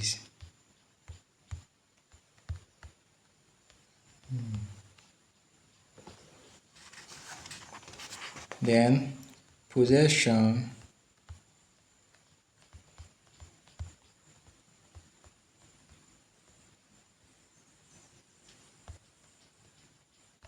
of claws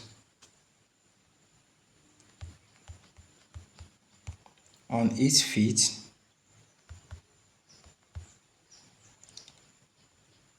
used for holding object, right? You know that number one, the tongue of chameleon is to what? Capture prey, to capture its enemy. Are you getting it? Then so that it can what? Feed on it. Then number two is for possession of this thing. They have claws in their legs where it is used for what? For holding when they are moving. Those long, long nails. I get me. They will use to this thing to hold one particular point then so that they will not slip. Okay. Ehen. Or it will not be this thing slippery. I getting it. So that is the meaning. When they are moving, they will use their claws to hold. Then number three, possession of long tail, which is also used for holding object. I getting it. Long tail for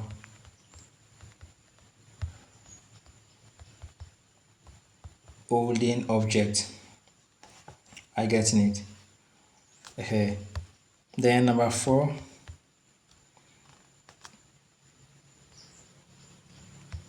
chameleon changes color, right? So what is the main purpose of chameleon changing its color? Now, ability, right? Ability to change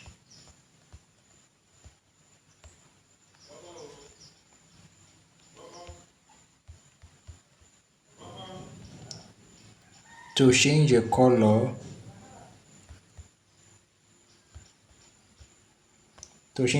of the body.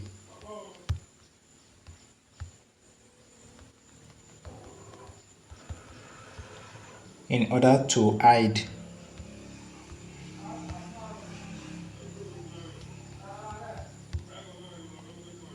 from its predators. I getting it, or enemies. So the main purpose of chameleon changing its color is to what?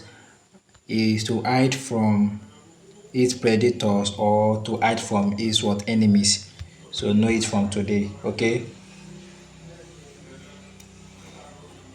So it has eyes to see its predators. So okay, it's done. So let's quickly look at the adaptation of endoparasite.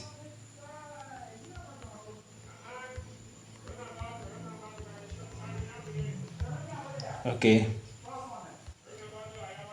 of endoparasite.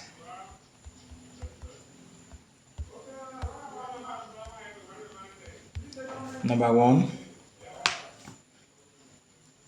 presence of suckers.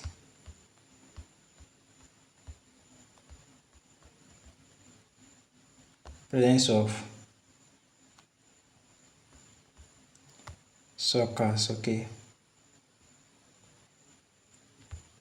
and hooks, okay, which enable them to fasten themselves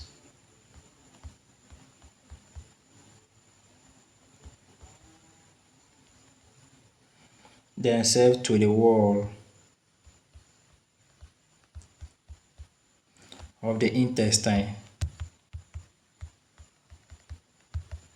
Okay, this endoparasite, we have exoparasite and endoparasite. So this endoparasite, they live in intestine. I get me. So for them to, or this thing, so their function, they have what we call suckers and hooks.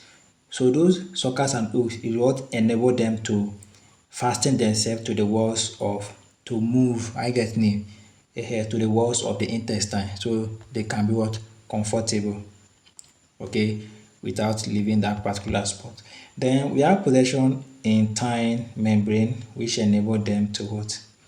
Absorb digested food. I getting it. Tine, they have tine membrane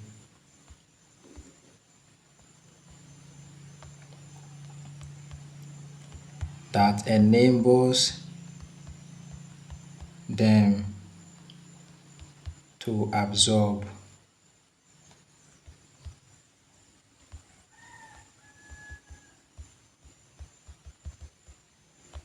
digested food from the host. Okay, then this one is number two. Then number three is ability to shield themselves inside their host intestine with anti-enzymes. Then, okay, write it down. They are hermaphrodites. Okay,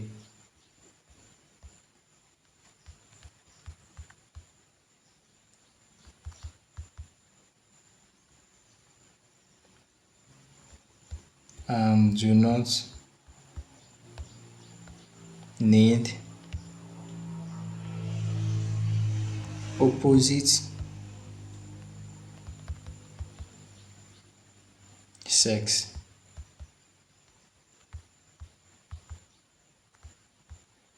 before fertilization. I get me.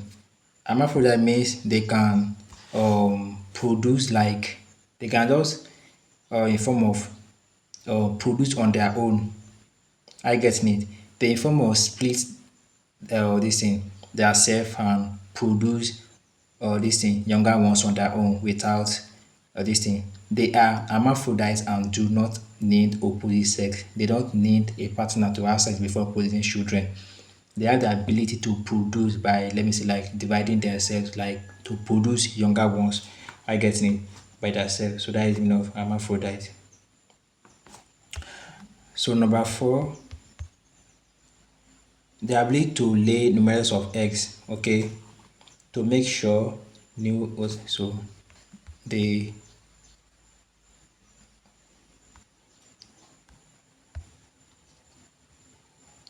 ability, okay, to lay numerous of eggs. I getting it. To lay numerous of eggs.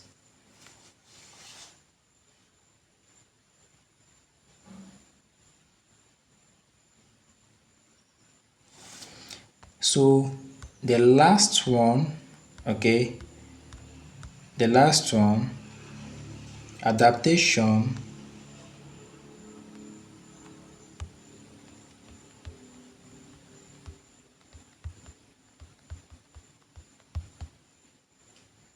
of toad, adaptation of toad, that is of toad or frog. You know, all these toad and frog, they are examples of amphibians. Okay, the examples of amphibians. Toad or frog for food, for food, comma protection and movement. Are you getting it? What they normally do for protection, movement, and okay. So the first one is they have olfactory organ, that is for what? Okay, for perceiving odor.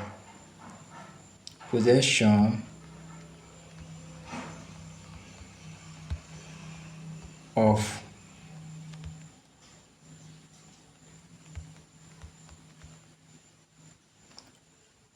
olfactory organ, okay, for perceiving, okay,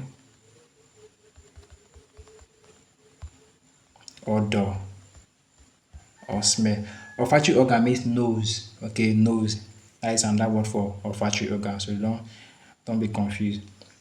That is to perceive something, isn't it? It has the ability to draw eyes. Yes, they have the ability. Okay, ability to draw eyes. Okay, so they make what you call ball gaze. You know, once the toad or frog draws eyes, it will very big. I get me. It will not be like the eye is trying to what come out from. I get me. So the main purpose why they are doing it is to help them. Okay, what is to help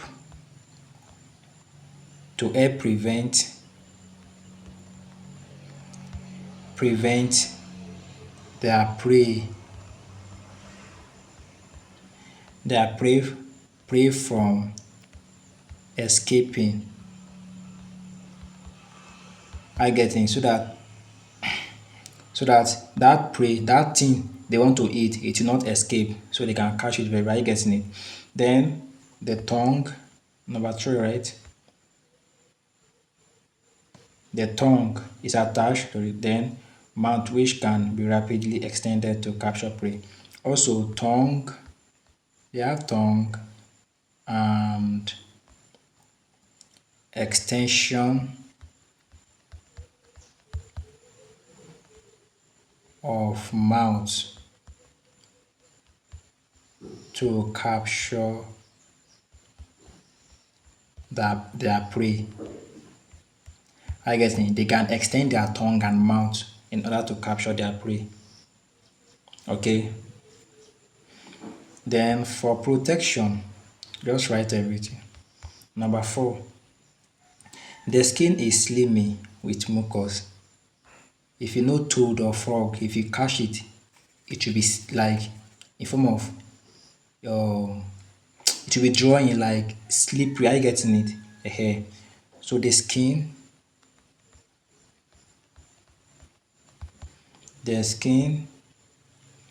is slimy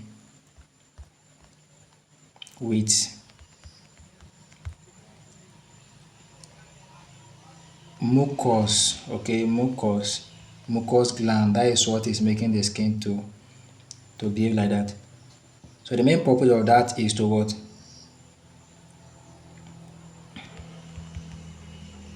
Which makes the animal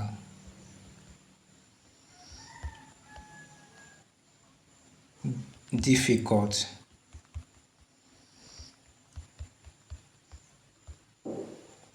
to be what caught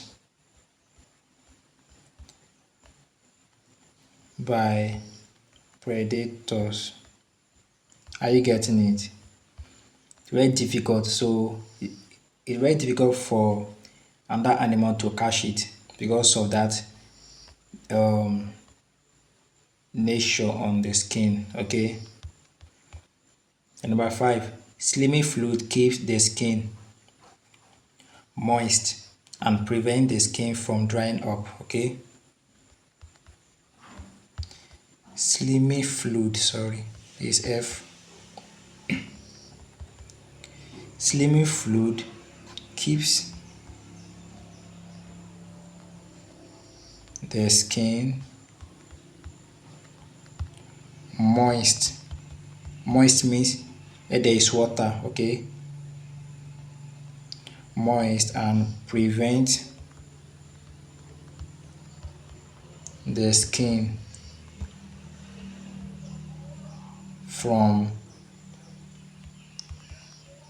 drying up. Okay.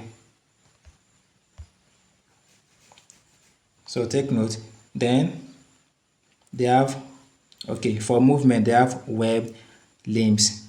Limb, that is legs. Okay, we've done this one, so no need of writing. And also a toad has long hind limbs for jumping, isn't it? long hind limbs. Hind limb means the legs. Are you getting it? Okay. With powerful hind limbs with powerful what? Muscles. Okay. Which enable it to hoop or jump. I get me. So what makes the frog or turtle jump is what? Their hind limb, that is their legs. I get me. Their legs and their what? Strong muscles. I get me. So we've come to the end of this lesson. I get me. So make sure you click on the subscribe button. Subscribe to this YouTube channel. You are not paying any money. Just click on the subscribe button and subscribe and like this video. Very important.